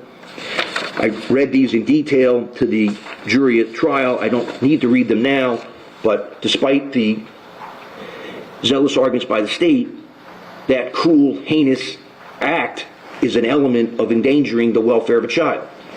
What makes the treadmill video endangering is not one slip on the treadmill video. Now, although no one's specifically said this, I guess it could be argued that endangering the welfare of a child applies to a victim under the age of 18, and this could have happened to someone who was 16 or 17, and therefore, because Corey was 6 and a small child, that makes it worse. But this type of abuse wouldn't have been successful, for lack of a better term, on a 16 or 17-year-old. A 16 or 17-year-old would have been able to run on a treadmill, would have known how to get back on. The abuse on the treadmill is only inflicted because Corey is of that youth. So, aggravating factor 2, that Corey's incapable of resistance because of extreme youth, is again an element of the offense. You can't picture a high school 17-year-old or 16-year-old being put in that situation. Thanks for hanging with us on your balcony. My uncle lives in Orlando. Corey being put in that situation because of his youth and his father's ability to control him. There's no audio in the treadmill video, but obviously Corey's getting back on the treadmill, not voluntarily, and then towards the last 2 falls, Corey's picked up by his father and put back on the treadmill. So those are elements of the offense, and as much as I would like to say, yes, they're present, they're not legally sustainable, and all I'd be asking for is an appellate court to tell us they're not legally sustainable. So I can't find aggravating factors 1 or 2 because the offenses include that. The same is true with respect to the aggravated manslaughter offense. Not only did the state have to prove the defendant caused Corey's death recklessly, the state had to prove the defendant did so under circumstances manifesting extreme indifference to human life. Again, in the jury instructions, I advised the jury of what that means, that the state had to prove beyond a reasonable doubt that the defendant acted under circumstances manifesting extreme indifference to human life. And that phrase does not focus on the defendant's state of mind, but rather on the circumstances under which he acted. In light of all the evidence, the jury had to find beyond a reasonable doubt that the defendant's conduct resulted in a probability of death as opposed to a mere possibility of death. And if so, the jury could then find, as it did, that the defendant acted under circumstances manifesting extreme indifference to the value of human life. So, therefore, on the aggravated manslaughter charge, I can't say I'm going to double count and it was extremely heinous and cruel, because extremely heinous and cruel is an example of conduct manifesting extreme indifference to human life. And one of the reasons it's extremely indifferent is because it was perpetrated on a 6-year-old, 60-pound boy who obviously wasn't capable of resistance. So for those reasons, I respectfully disagree with the argument that I could find those factors. I can find aggravating factor 3 that the defendant is likely to commit a new offense. Based upon the defendant's disorderly persons offense record, based upon the defendant's attempt to influence his mother's testimony, which caused defense counsel to then forego calling his mother as a witness. His mother had testified at pretrial hearings before this court outside the presence of the jury. After one of those hearings, defendant, speaking to his mother on a recorded line from the Ocean County Jail, engaged in attempts which the state portrayed as attempting to influence or tamper with her testimony. The parties came in the next day outside the presence of the jury, or the next court day, and brought that to my attention, submitted a transcript to me, and the parties also indicated that the actual recording is worse than a reading of the cold transcript. I'm permitted to consider that because that was evidence on this record and shows someone who, even in the course of the trial, with extremely effective and experienced criminal defense counsel, was still trying to undermine the criminal justice process. I'm also permitted to consider defendant's attempts to flee the jurisdiction after Corey's death on April 2nd, 2021. He did not simply leave the hospital and drive to, say, a relative's house or to some other location close by. Defendant drove all the way to Arkansas. I don't know, and I didn't allow an answer to the question of whether or not he was on the way to Mexico, because that would have been speculation, but he was, by Detective Sergeant Raymond Cole's testimony, 45 minutes from the Texas border. Never once in this case has anyone submitted there were any relatives in Texas or in Arkansas, but the behavior was, in an understatement, peculiar at least. This was not a defendant that left and went a few miles away. It's true the defendant did turn around at some point. His father testified at his father's urging to come back, likely because it made him look guilty, and it certainly did make him look guilty. I'm also entitled to consider, as aggravating factor 3, that the defendant committed these two separate acts on separate dates, that the treadmill video shows a callous display of the defendant towards Corey. In addition, despite a long prison sentence, the defendant can still commit new crimes while incarcerated. Someone who's violent, who lacks impulse control, who's motivated by anger, can reoffend while in a correctional setting against corrections officers, civilian correction staff, medical staff, or other inmates, particularly if another person is vulnerable, incapable of resistance. But it's worth describing some other aspects of the treadmill video. We will, of course, focus on Corey's repeated falls on the video, what can be really described as the child being ejected off the video, almost like on a conveyor belt. And I remember the reaction from the jurors when they first saw it. They sucked in their breath when they saw that. And then you see Corey getting back on and it happening again and again. In fact, even before the first fall, you see this young man get on a treadmill and run like he's a champion. I can't imagine a 6-year-old who was able to do that. I was so surprised by that. He obviously knows how to use that treadmill. And then he's doing a great job for several minutes while his father is working out in the gym, doing various exercises. And then his father comes over and starts to increase the speed and perhaps the incline. And Corey tries to keep up. And you keep, when you're looking, you keep hoping that, okay, it's only going to be for a short sprint. But it just keeps going. And you see on the tread, Corey falling further and further behind. The defendant doesn't walk around behind him to grab him. And you see finally he can't keep up. And then to everyone's horror, you see what happens as it goes on 5 more times. Mr. Gallucci described that to the jury in his opening statement as horrifying. Told the jury they were going to find it horrifying. And that was obviously strategic to try and minimize the impact of it. But because it is so horrifying, what do we kind of discount in the rest of that video? It's actually 4 separate videos, but the totality of the circumstances from when Corey arrives at the apartment complex and goes into the gym with his father till he leaves. You see Corey being brought into the parking lot by his mother and getting out of the car. You see the defendant approach the car. There is no loving interaction between Mr. Gregor and Corey. There's none of the kindness you would expect to see from a father who claims to have left Baltimore, given up his career to come home to New Jersey and be a father. There's no little pat on the back, no hug, no high five to Corey. Corey goes right in, and the state alleges that defendant puts up 2 fingers to say you're 2 hours late, and that's your punishment. I don't know if that's accurate or not, but there is a shot of him holding up 2 fingers. And then after Corey falls repeatedly, and then they walk out, there's no loving interaction. There's no pat on the back, good job, son. There's no hug, are you okay, son?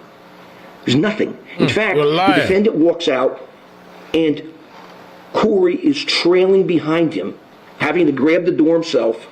And I'm not denigrating Corey when I say that, but he's being treated by the defendant like he's the stray dog following along. So while I respect the character letters I've received saying what a loving father he is, it's bullshit. A picture is worth 1,000 words, and a video is worth 10,000 words. So whatever happened that day, Corey was not receiving love or companionship or kindness or support. He wasn't even receiving what could be described as a tough father who's going to raise him to be a man. Get back on the bike when you fell off. That was abuse of the most egregious sort, and it doesn't square with the defendant's statements today.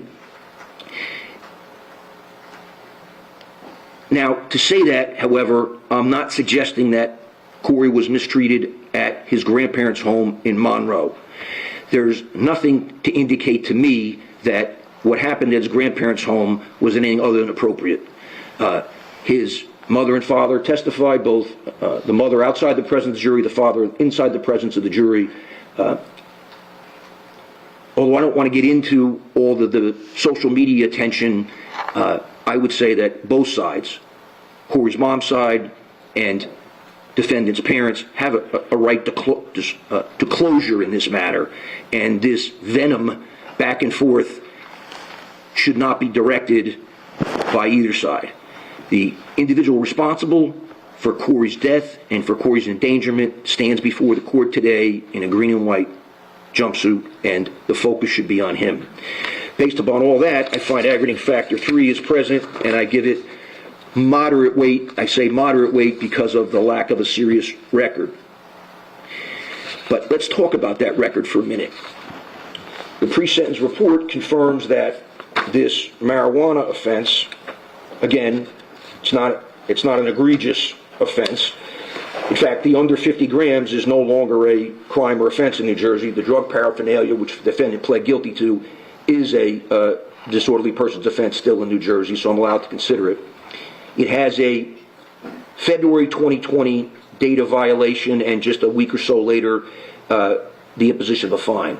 But why is that date so significant in 2020? Because this is the man that returned from Baltimore in 2019 to come back and take care of his child, to give up his career, to be a great dad. We didn't have to do that. He could have said, listen, I've relocated, I didn't know I had Corey, I'll pay child support. But he's portrayed by himself and his family as being this unselfish, altruistic person that gave up a career with urban teachers, that left a position where he obtained what appears to be an extraordinary education, a master's degree in special education with a secondary degree in mathematics at what is by all accounts a nationally, if not world-renowned university. But he came back here and he gets arrested for drug use at a time when he's going through custody battles. So I'm going to come back, I'm going to come here, I'm going to try and be the best father I can. I'm going back and forth to family court. There's all these orders back and forth. The mother who admitted it, that she struggled with substance abuse, but yet I'm going to place myself in such a reckless situation that I get arrested, to the point where defendant was ordered by the Division of Child Protection and Permanency to attend a treatment program through Catholic Charities in order to be approved for parenting. So that adds to my finding as to aggravating factor 3, that the defendant, even under those circumstances, was motivated to commit low-level drug offenses when he had everything to lose and nothing to gain by them. Aggravating factor 9 is certainly present. That is the need to deter this defendant and others. That is both known as specific deterrence and general deterrence.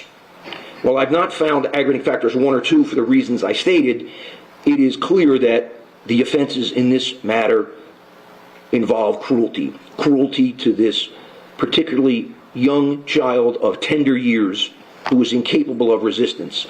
That mandates the court place heavy weight on aggravating factor 9, so it provides strong deterrent to this defendant, as well as strong deterrence to others who would commit crimes against children, particularly children of tender years such as Corey.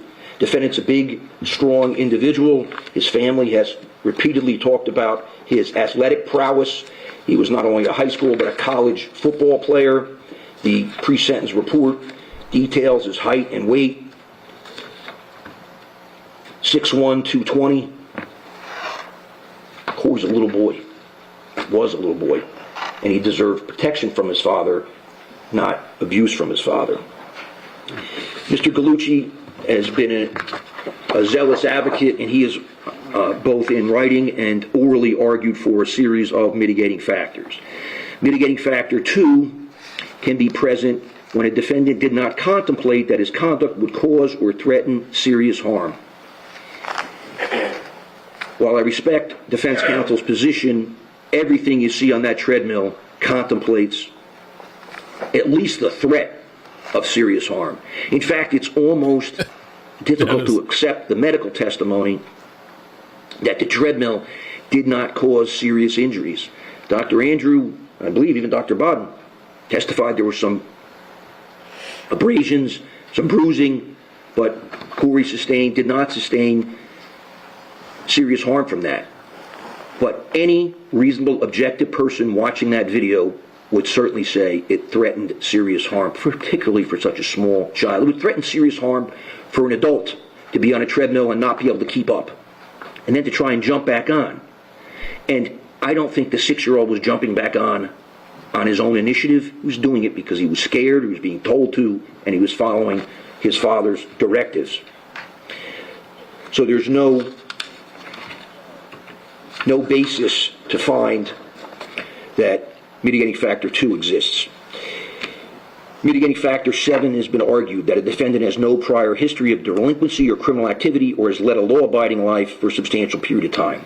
So I'm required to give some weight to that factor because the defendant has no felony level convictions in this or any other state, no indictable crimes in this or any other state. He has one ordinance violation and the one drug paraphernalia that I've just talked about. So while not perfect, it's certainly not a serious record. Despite everything that everyone has said about arrests in other states, it's a little difficult to accept that if someone's arrested multiple times in all these jurisdictions, that no prosecuting attorney chose to file charges, or if they did, they were very quickly dismissed. So the speculation that this defendant has a serious record is just unfounded. I'm confident that the prosecutor's office would have submitted to me records of convictions that they existed anywhere. I mean, there are times I get records of convictions from Puerto Rico, and it takes the prosecutor's office a great deal of time and effort to get those. So here we have a series of police reports, which I can't consider. They're mostly one-sided hearsay anyway, but I'm not permitted under the case law to consider those. So I have to recognize some weight to be given to the lack of a record. So I give it moderate weight. But as I said, the disorderly person conviction is particularly telling because of the date involved. And it's when the defendant should know better, when he should be a law-abiding citizen, because he's trying to battle for custody of his child. So why engage in that drug use? And that's particularly true because the defense has, and I'm sure they felt obligated to, continue to raise Corey's mother's drug use, particularly during cross-examination at trial. So I find mitigating factor 7, but give it moderate rather than heavy weight. Defense counsel has also argued for mitigating factors 8 and 9, and they're somewhat similar. 8 would be appropriate when the defendant's conduct was a result of circumstances unlikely to recur, or the defendant's character and attitude indicate that he's unlikely to commit another offense. Those two mitigating factors, 8 and 9, are counterparts to aggravating factor 3, the risk to commit another offense. I've already found aggravating factor 3 exists, and it should be given moderate weight. Therefore, it's generally considered inappropriate to find mitigating factor 8 or 9. But regardless, those factors are not present, period, for the reasons I've indicated. I agree with the position of the state and the victims that defendant was motivated by anger, that he took advantage of someone who couldn't resist, someone of tender years, incapable of resistance. The treadmill video demonstrates Corey's fear. Someone who does that, who has that disposition, is likely to reoffend. Therefore, 8 and 9 are not present. Although not argued, mitigating factor 11 is likewise not present based upon the defendant's injuries as reported in the pre-sentence report, for the reasons I've indicated, that the sports injuries and the left ankle injury can certainly be addressed by medical staff in any correctional facility, and if not, that correctional facility would transport the defendant to a hospital to be treated. So therefore, those do not overcome or even lessen the presumption of imprisonment. Based upon all the foregoing, then, I'm clearly convinced that the aggravating factors substantially outweigh the mitigating factors. So now I need to impose sentence, and then I'll address the state's request for whether the sentence should be consecutive or concurrent. I've appreciated that everyone has asked me to impose the maximum sentence. And I appreciate the emotion that's involved, the comments, and you've heard many of the things I just said about the treadmill video and the callous behavior. Imposing the maximum sentence is just legally unsustainable by me. There's no appellate court that would say someone with only a very, very minor criminal record should get the maximum. It just doesn't happen, despite the public perception that it should happen. To kill the child. So on count 2, aggravated manslaughter, I sentenced the defendant to the custody of the Commissioner Department of Corrections for a term of 20 years, subject to the No Early Release Act, New Jersey Statute 2C:43-7.2, such that he has to serve 85% of that sentence before being eligible for parole. On count 1, endangering the welfare of a child, a second-degree crime, I sentenced the defendant to the custody of the Commissioner Department of Corrections for a term of 5 years. The defendant has 885 days of jail credit. So I have to address the requests for consecutive sentences. Again, there's a great deal of guidelines the court has to follow and a great deal of Supreme Court case law on this. The factors involve, oh God, here we go again. First, the principle that there should be no free crimes. Secondly, whether or not the crimes and their objectives, and I appreciate the emotions of each other, whether the crimes involve separate acts of violence or threats of violence, whether the crimes are committed at different times or separate places, rather than being committed so closely in time and place as to indicate a single period of aberrant behavior, whether the crimes involve multiple victims, and whether or not the sentence to be imposed are numerous, meaning multiple counts. Here we have 2 counts, with the proviso, again, that can be no double counting of aggravating factors. And the video to know it shouldn't be a free crime. The crimes are somewhat interrelated. They're not completely independent of each other, but they are predominantly independent of each other. Corey was subjected to an awful time on the treadmill that I've described. It was brutal to watch that treadmill video because you rarely see a child essentially inflict harm on himself in the beginning until his father starts to put him back on it. So it doesn't take a vivid imagination to consider the fear Corey's in at that point.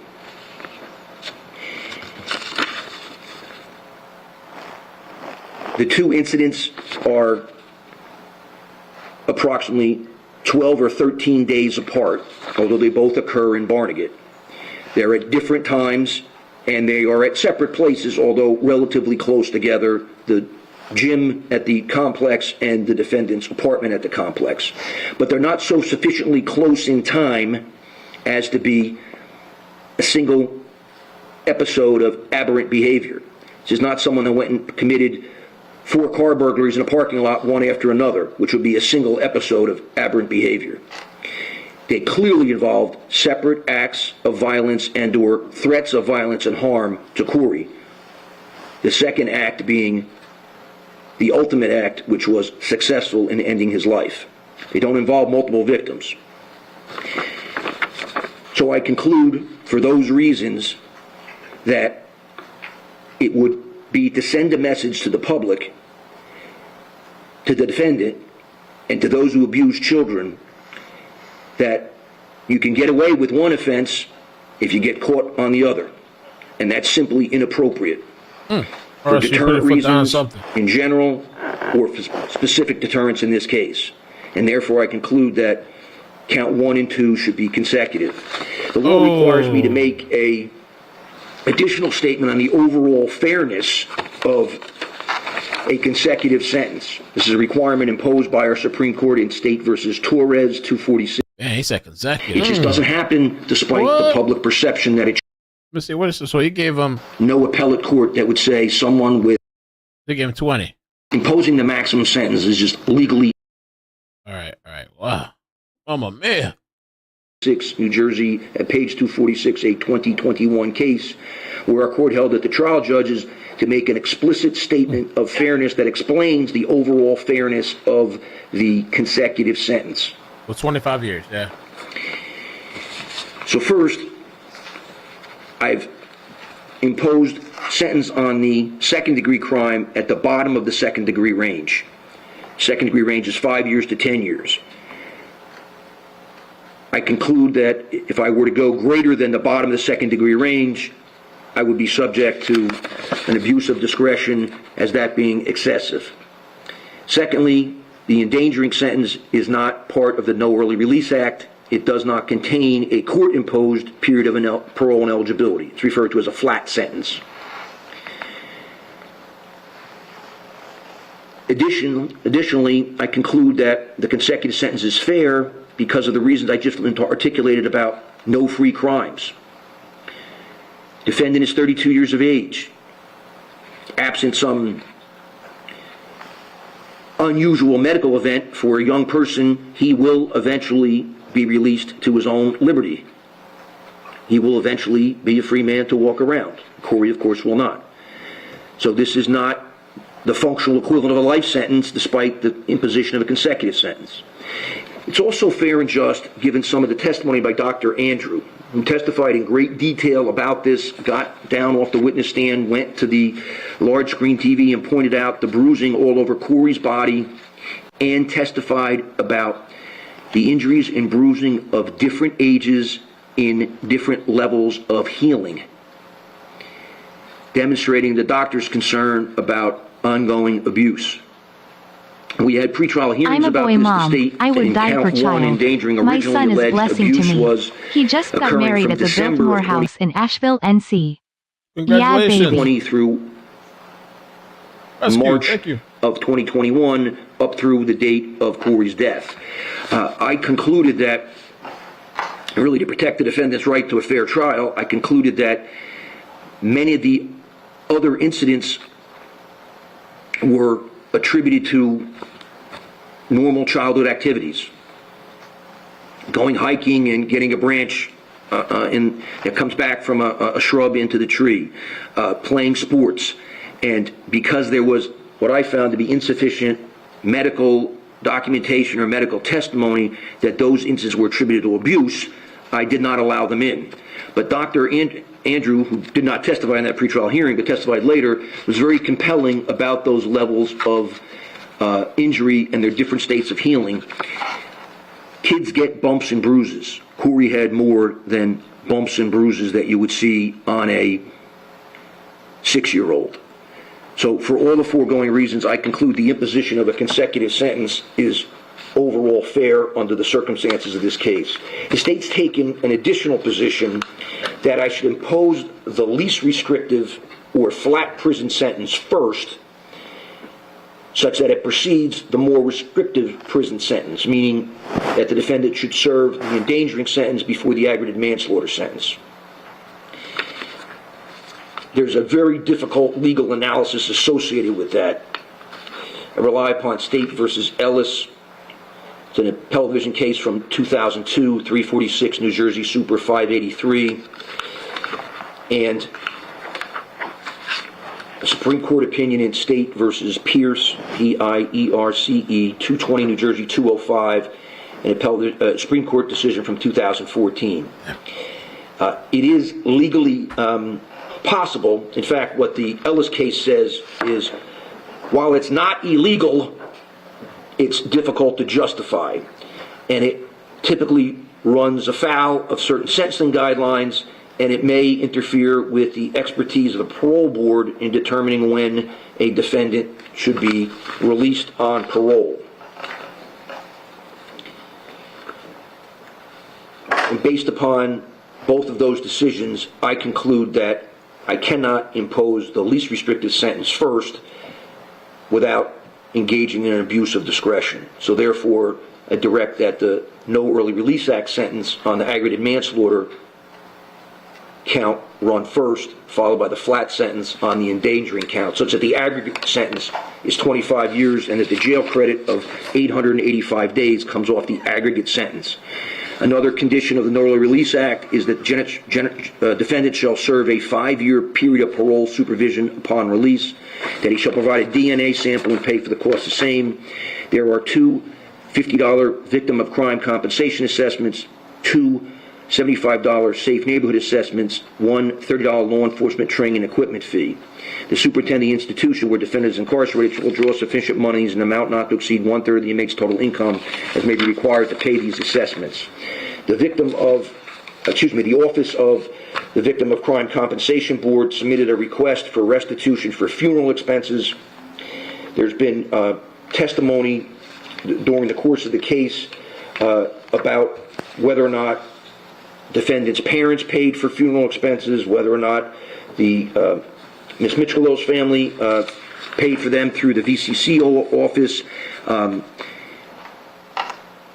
I've considered, am I supposed to hold a hearing on that? And I conclude that the parties need closure in this matter. They don't need another hearing on whether or not those expenses actually went to the funeral, and the VCCO letters also refers to some other expenses not associated with the funeral that may not be directly attributable to defendant's conduct. If these were out-of-pocket expenses by anyone qualifying as the victim, I'd be inclined to consider them further. The Office of the Victim of Crime Compensation Board exists for the benefit of victims. It charges, the defendants are assessed, like this defendant's been assessed, 2 penalties for that, to fund that, and I conclude at this point that it's not appropriate to order that restitution because of the questions concerning who paid for the funeral, and more importantly, I would have to do an analysis of the defendant's ability to pay now or in the future. He's been incarcerated for the last 885 days. He's been unemployed. He clearly has no ability to pay now, and he has little ability to pay for the next 25 years. So I conclude for those reasons that mitigating factor 6 is not present. There's no restitution to be paid, no ability to pay restitution. Therefore, I do not order restitution. If there's any bail in this matter, it's discharged. There are no dismissals. Madam Clerk, is there anything else I need to address? And Mr. Gallucci, we get his appeal rights form? All right. Anything further from counsel? No, Your Honor. No, Judge, thank you. Thank you, everyone, for your excellent presentations. That concludes the matter. Thank you. All right. Wait, do not exit yet. The back row's gonna exit first.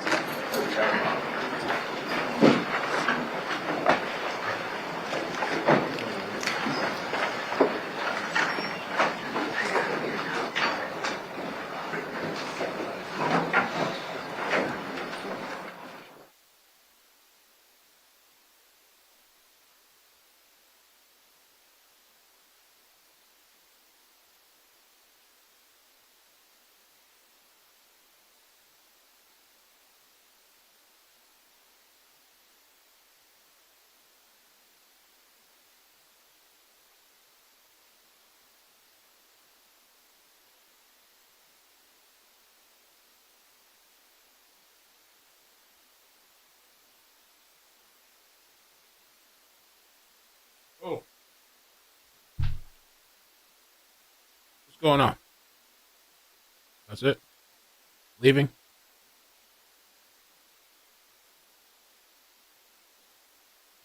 So 25 years, what did they say, 85%? You'd have to serve 85% to be eligible for parole. So, let me see, 25 years.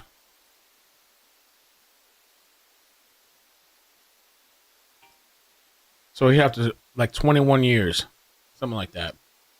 Then he might be eligible for parole.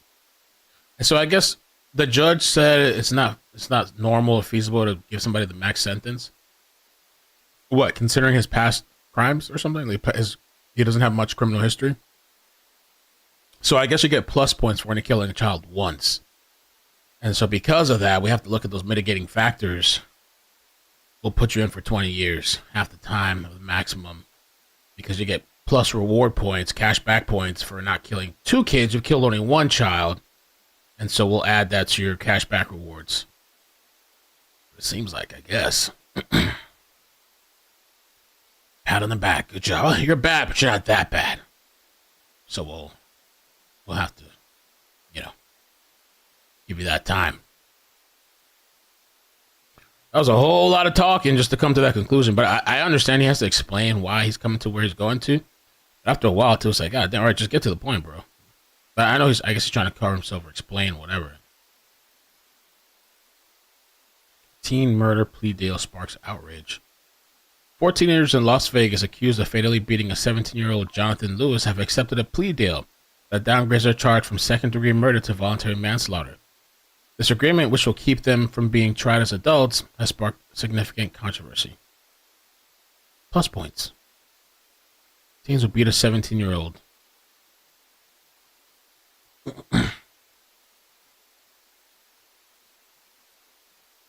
Me, you 20 years. And for this drug addict, 25. I don't know if this guy was a drug addict. I think the mother had drug issues, I think. Oh, we got plus points, cashback shit. Wow. Oh, you're right too, guys. 0 and credit time and lost in law. Yeah, credit time for served deduction. So 885 days. So he is, what did they say? He's 32. I think the last thing I saw, Christopher Gregor, 30 something. He can still come out and he's gonna miss a whole bunch of his life, but he can actually still come out. Imagine that. He'll come out at some point. And I don't know what he's going to do with his life. I mean, I'm sure maybe his parents, I don't know if his parents will be like, I don't know if they're going to die while he's in jail. But maybe he can come back and start over or try to enjoy the little bit of his life that's left. I mean, 50 is still, 50 something, you can still do a lot. 10, 20 years, 30 years maybe. So crazy how time passes by. Like I remember when I was younger, time felt like forever. Now it's like a year passes by, it's like nothing. You just blink and it's like the year's gone. You're like, what the hell happened? But this guy was pretty despicable. I mean, that whole thing where he left this child, Corey, in the hospital by himself. He left 27 minutes before Corey died. I mean, that's despicable. But the mother said, I'm actually glad you're not the last person that he saw, you piece of ish.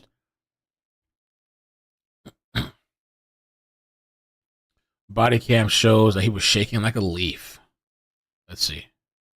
There's a lot of me things like, it's partially my fault in the sense that if they truly did something, it would, like, you would have to shoot like with a drug addict mother, but you'd still be alive if I never came back from Baltimore to fight for custody.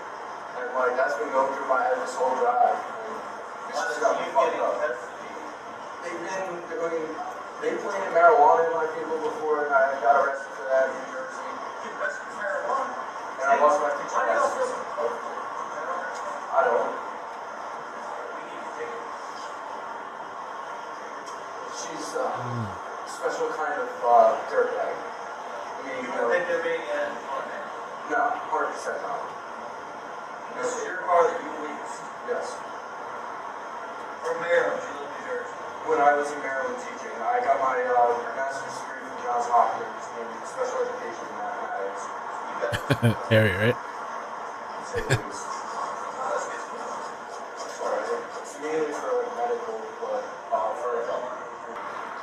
The testimony and the evidence each before the court and the jury is not now pending can come off and defendant the bar to be the truth, whole truth, none but the truth of the matter. Mistress at the center of deadly stabbing. Mistress. Damn, some of these chicks too will. That series. Oh, yeah, this is in 2018. Man, the mistress. So this guy's on body cam, I guess, throwing the baby mother under the bus. Yeah, Chad Dorman pled guilty. Okay. He first of all, this guy confessed. It's not a mystery, this case. This piece of ish went and killed his 3 kids, 3 sons, I believe. And there was body cam of like when the cops pulled up and stuff like that. And then supposedly, I think he had admitted it on like some interview, but somehow, I don't know what happened. Was it a technicality? His admission of guilt got thrown out. Okay. And so he said he's not guilty. Okay. And so there was supposed to be this mental health hearing coming up. I don't know if it was at the end of this month. Alexa, show me calendar. Alexa, show me calendar. Here are the calendar events. There was something coming. I thought it was the end of this month. Oh, Alexi is the August 6th. We got to check that out. Pre-trial hearing. What do we got? It was Chad. I thought Chad was the end of Overcay the Laws, August 20th. Don't forget about that. And the trial, Treviso trials, August 26th. That's the next trial we're going to cover, I guess. At least at Treviso. We got to, maybe a couple days before, we'll cover the story a bit to get everybody familiarized. But we're going to check that trial out, August 26th. That's the first trial we're going to be covering. It's been a little while. Need a bit of a break. And that story, I think, is that mother dumped the baby in a trash can at the hospital. There's a lot of back and forth. Sarah Boone conference. When is Chad? I thought Chad was supposed to have a hearing or something. Quentin Simon. I don't know. I must have got something wrong then. But today's hearing was a surprise hearing.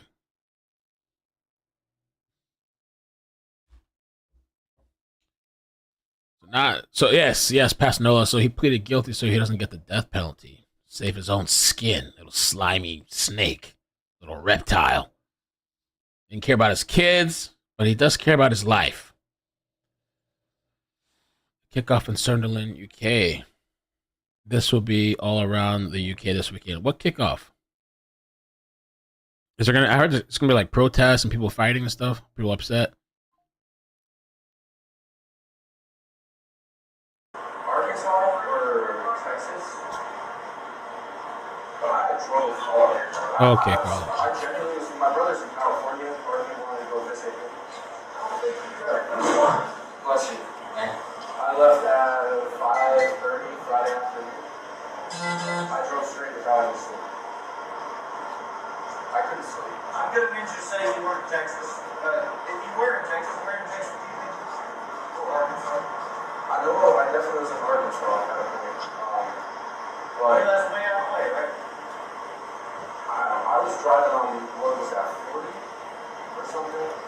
But where you guys go in Texas? I don't know, sir. I've just been driving. How are you going to serve you before you're in Texas? My initial I'm trying to get the border solved crisis. No. I mean, if I was, I wouldn't be heading back to the direction of New Jersey. Well, but hey, where was the conversation to pick her at the airport here last night? At the airport in Knoxville? Because the flight times lined up where. Thank you, Bodie. Yeah, he was never Mirandized correctly. Okay, that's what happened. And he asked for a lawyer, so they had to throw it out. Okay. So the Sunderland. By the way, completely unrelated. I know it's kind of really unrelated, but Squid Games is coming in December. We might watch it on Discord. If you want to join Discord. Oh, Sunderland protest. Okay, I see what you're talking about. Okay. Is this related to the child that was the 3 girls that were killed? Yeah, okay. Is that what is it? Okay, I respect that. That's cool. And when I see what's kind of interesting about this in the UK, it seems like they're calling all these people right wing. And some people are offended because it's just a bunch of people coming together saying that this shit's wrong and it has to stop. And they're just so lenient. We could do a live stream later because they released that kid's name finally.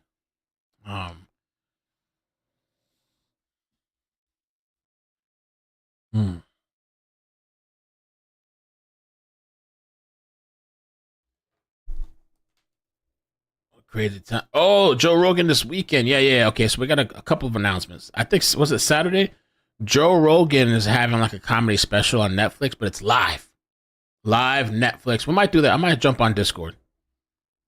It might be kind of fun to watch. Joe Rogan.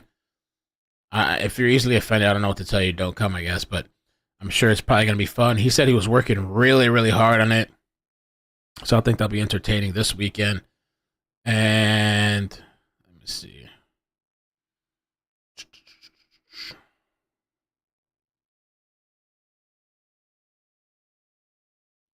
Saturday, 10:30 Eastern. So whoever people on Discord who want to check that out, I'll tonight I'll schedule it for tomorrow in advance, like an event. So, and then December we have Squid Games. Also, Your Honor's coming out in December. That's going to be interesting. I'll probably watch that on my own though. Your Honor was a pretty good show. The third season's coming out.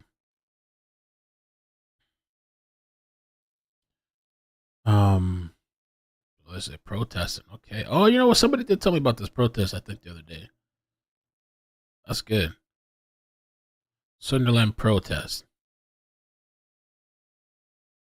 Taken to the streets. We'll have had it. Wow. At Nicholas.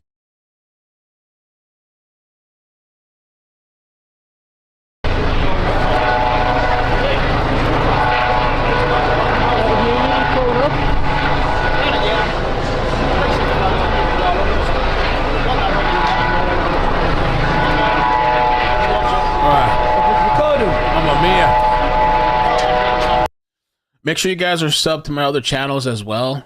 So, TREADMILL CC for chases, standoffs. Okay, we're building up that channel. It's at 20-something thousand subs. I'm trying to keep things over there. Oh, the bot's not working. Beautiful. I thought it was on. Let's see what this guy's saying. The fuckers who's letting this all happen. Bullshit. We've got the Gestapo out, the police out bashing people up, and they can all just fuck off. It's all the fuck. Honest to God, if it was anybody else's kids, you would do the same. Seriously, go and fuck off, man. Ex-army, mate. Honestly, I agree with everything you're doing, but I don't agree with the violence. I've actually tried to stop the violence, but I agree that the country needs to be back in our own hands. It's an absolute fucking joke, like. Sorry about the swearing. Have a nice life. They've locked us in and all, we fucking can't get out anywhere. Can't get out there. Wait, what happened to the Ali Abulaban? Was he sentenced? Did we cover that? Ali Abulaban. Oh, no. It's okay. I forgot about that. And you know what? I need to add this to the calendar. So it got delayed. And so now the new sentencing date is September 6th. I don't know if they're going to stream it or not. But I'm going to add this to the calendar. September 6th, Ali Abulaban sentencing.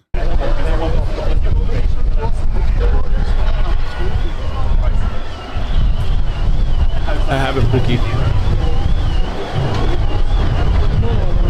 Yeah, where's Harry on these topics? Harry Paul, where are you? Oh, shit, there you are. What are your thoughts, Harry? Do you live around this place? Are you anywhere near? Thankfully, the wind's changed direction, so I can read it.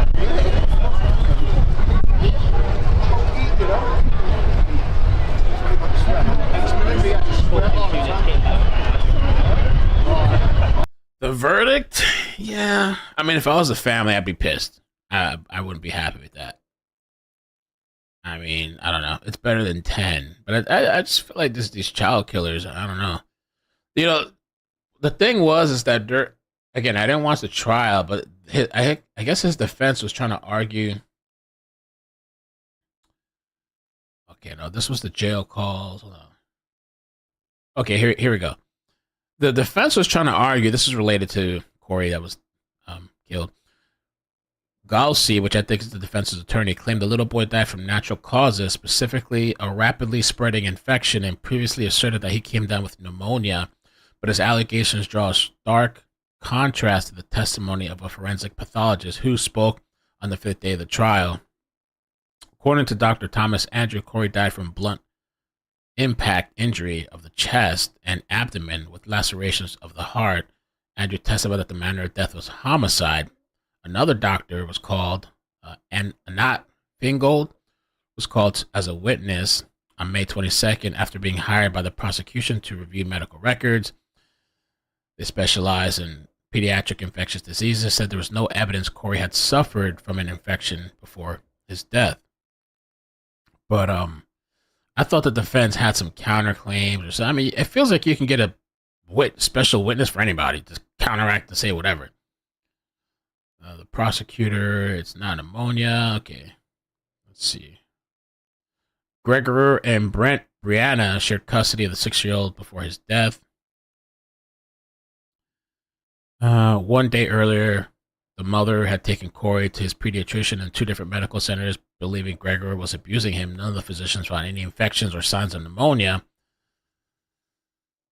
Okay, so they didn't see any of that. The evidence shows that there was nothing wrong with Corey when he was returned to the defendant at 9 a.m. on April 2nd, 8 hours before he died.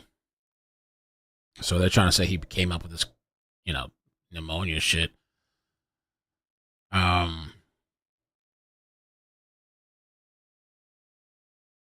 Yeah, we read all this already. I covered it.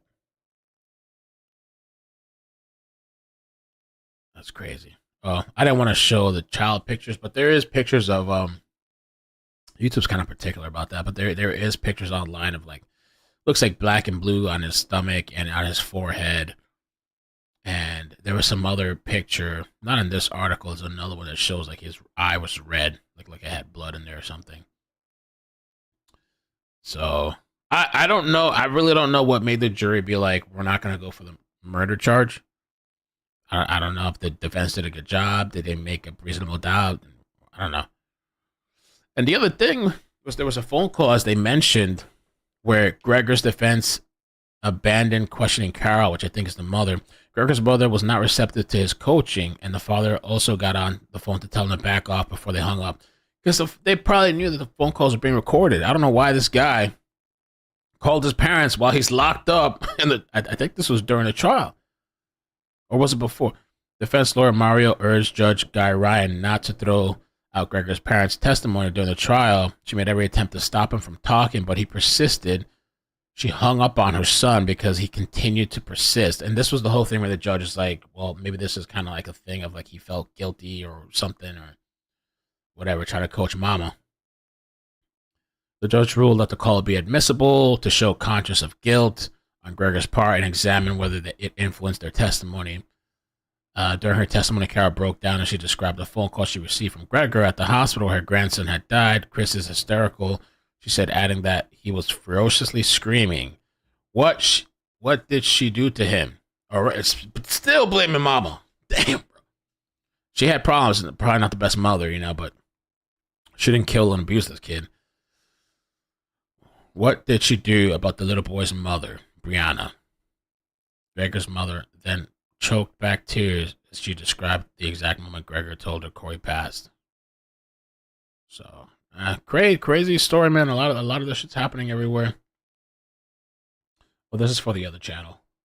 Well, actually, I could show you guys this. This is unrelated, but this guy Vitaly on Predator Cat, he's doing a Predator Catcher type of show, and he's getting all these celebrities. Apparently, he got Akon to come, and they did a sting, and they caught this alleged guy trying to meet up.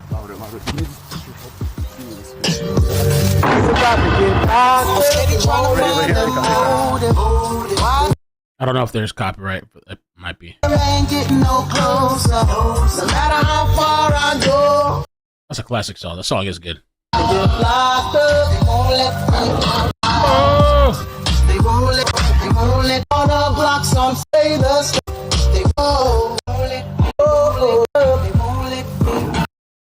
At one point, I thought he talked to the guy, and he said, yo, you're actually getting locked up. And the guy was like, please don't lock me up. I don't know where that was at. I saw that somewhere. He was like, please don't lock me up. He's like, no, you're getting locked up. You're actually getting locked up. Crazy.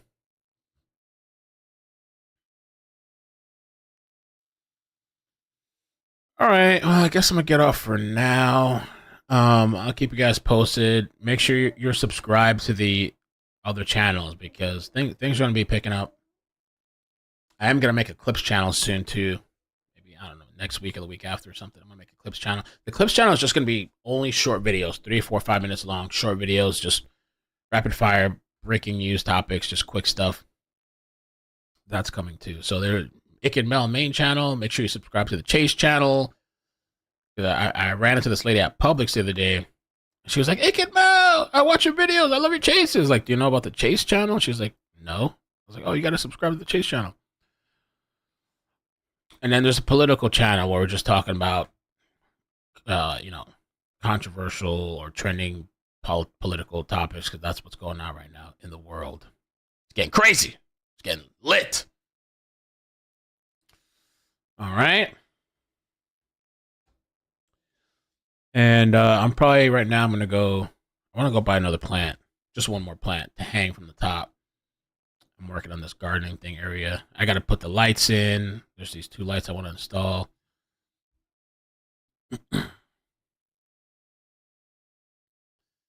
And just chill. The execution dad has accepted a plea deal for killing his 3 young boys. Life. Isn't that some shit? These people, you got the gall to murder and kill and do these horrendous, horrible acts, ending life. But when it comes to your life being potentially ended because of death row, oh, you cower out. No, okay, I'm guilty. Take the deal to save your skin, right? Coward.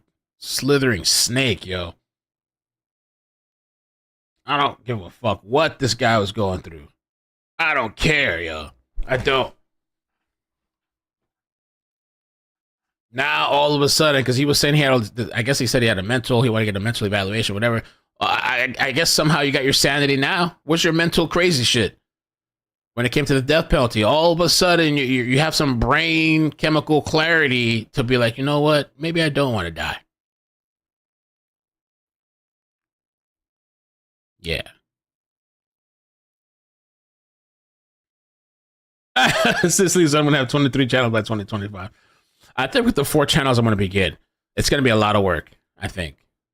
The main and mainly it should be well, chases right now are dead. It's a dry spell, so it is what it is.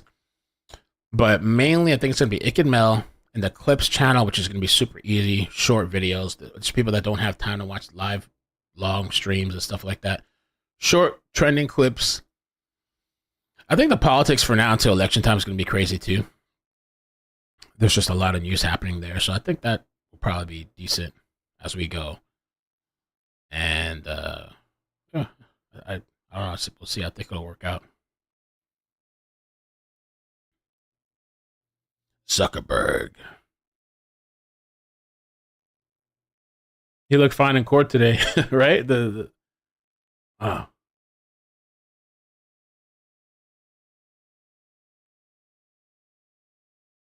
The Secret Service press conference, I was going to do that, but then Lisa told me it was like a nothing burger. So I don't think I'm going to do that because I want to go rush and buy this plant and try to set some things up outside.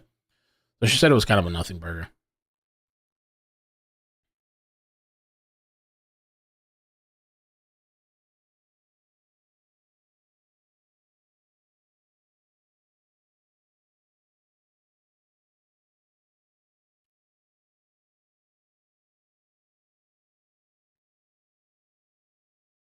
Yeah, Chase has been just that happens. We get these dry spells and shit. Sometimes it goes days, weeks, a month or 2. GG.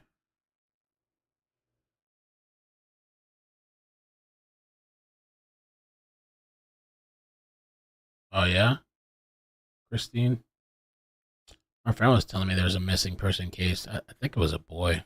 Tell me about it. I was talking to her earlier today. Maybe we'll come back later and do London. Well, this protest is over. They're protesting. They're getting down over there. How much should...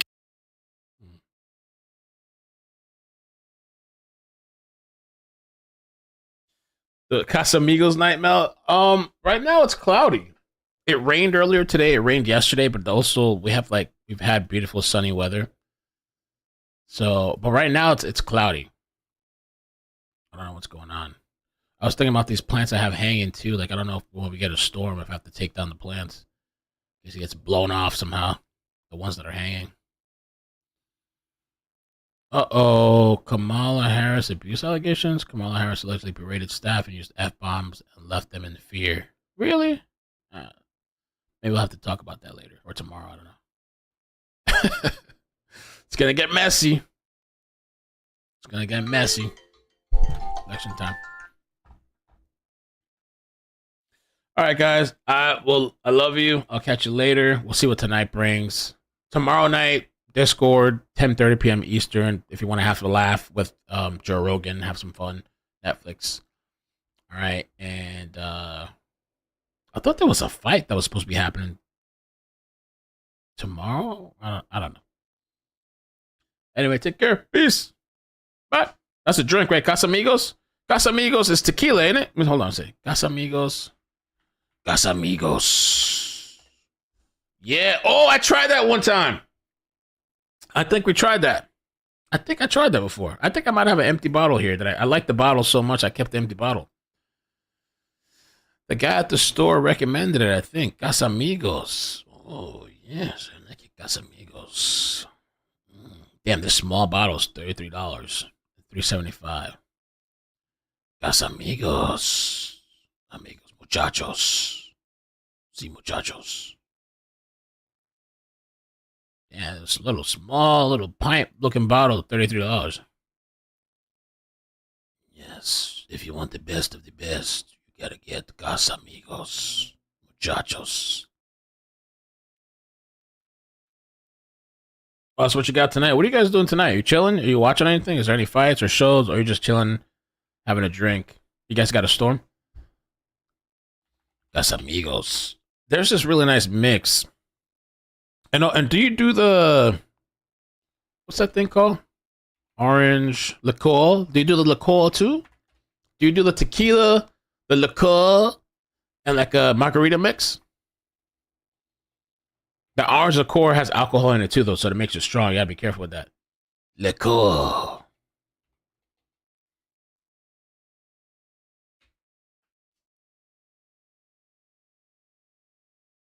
Mm-hmm. Triple sec. Yeah, triple sec. Liqueur. Pollos hermanos.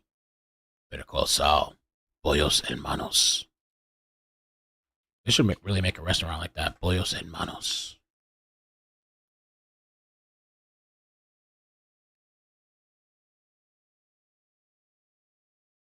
There's a place. Oh no. Los Pollos Hermanos. Is there really a place called Los Pollos Hermanos? It's a fictional fast food restaurant from Breaking Bad. The best chicken.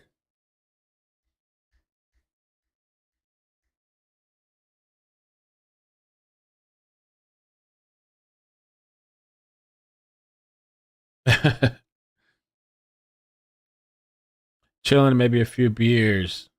I got the beer just like frozen if you put it in the freezer. Oh, it's so refreshing sometimes, especially if it's like it's hot. I have two that are sitting out of the fridge that maybe I'll throw in the freezer. Like I have a nice cold one.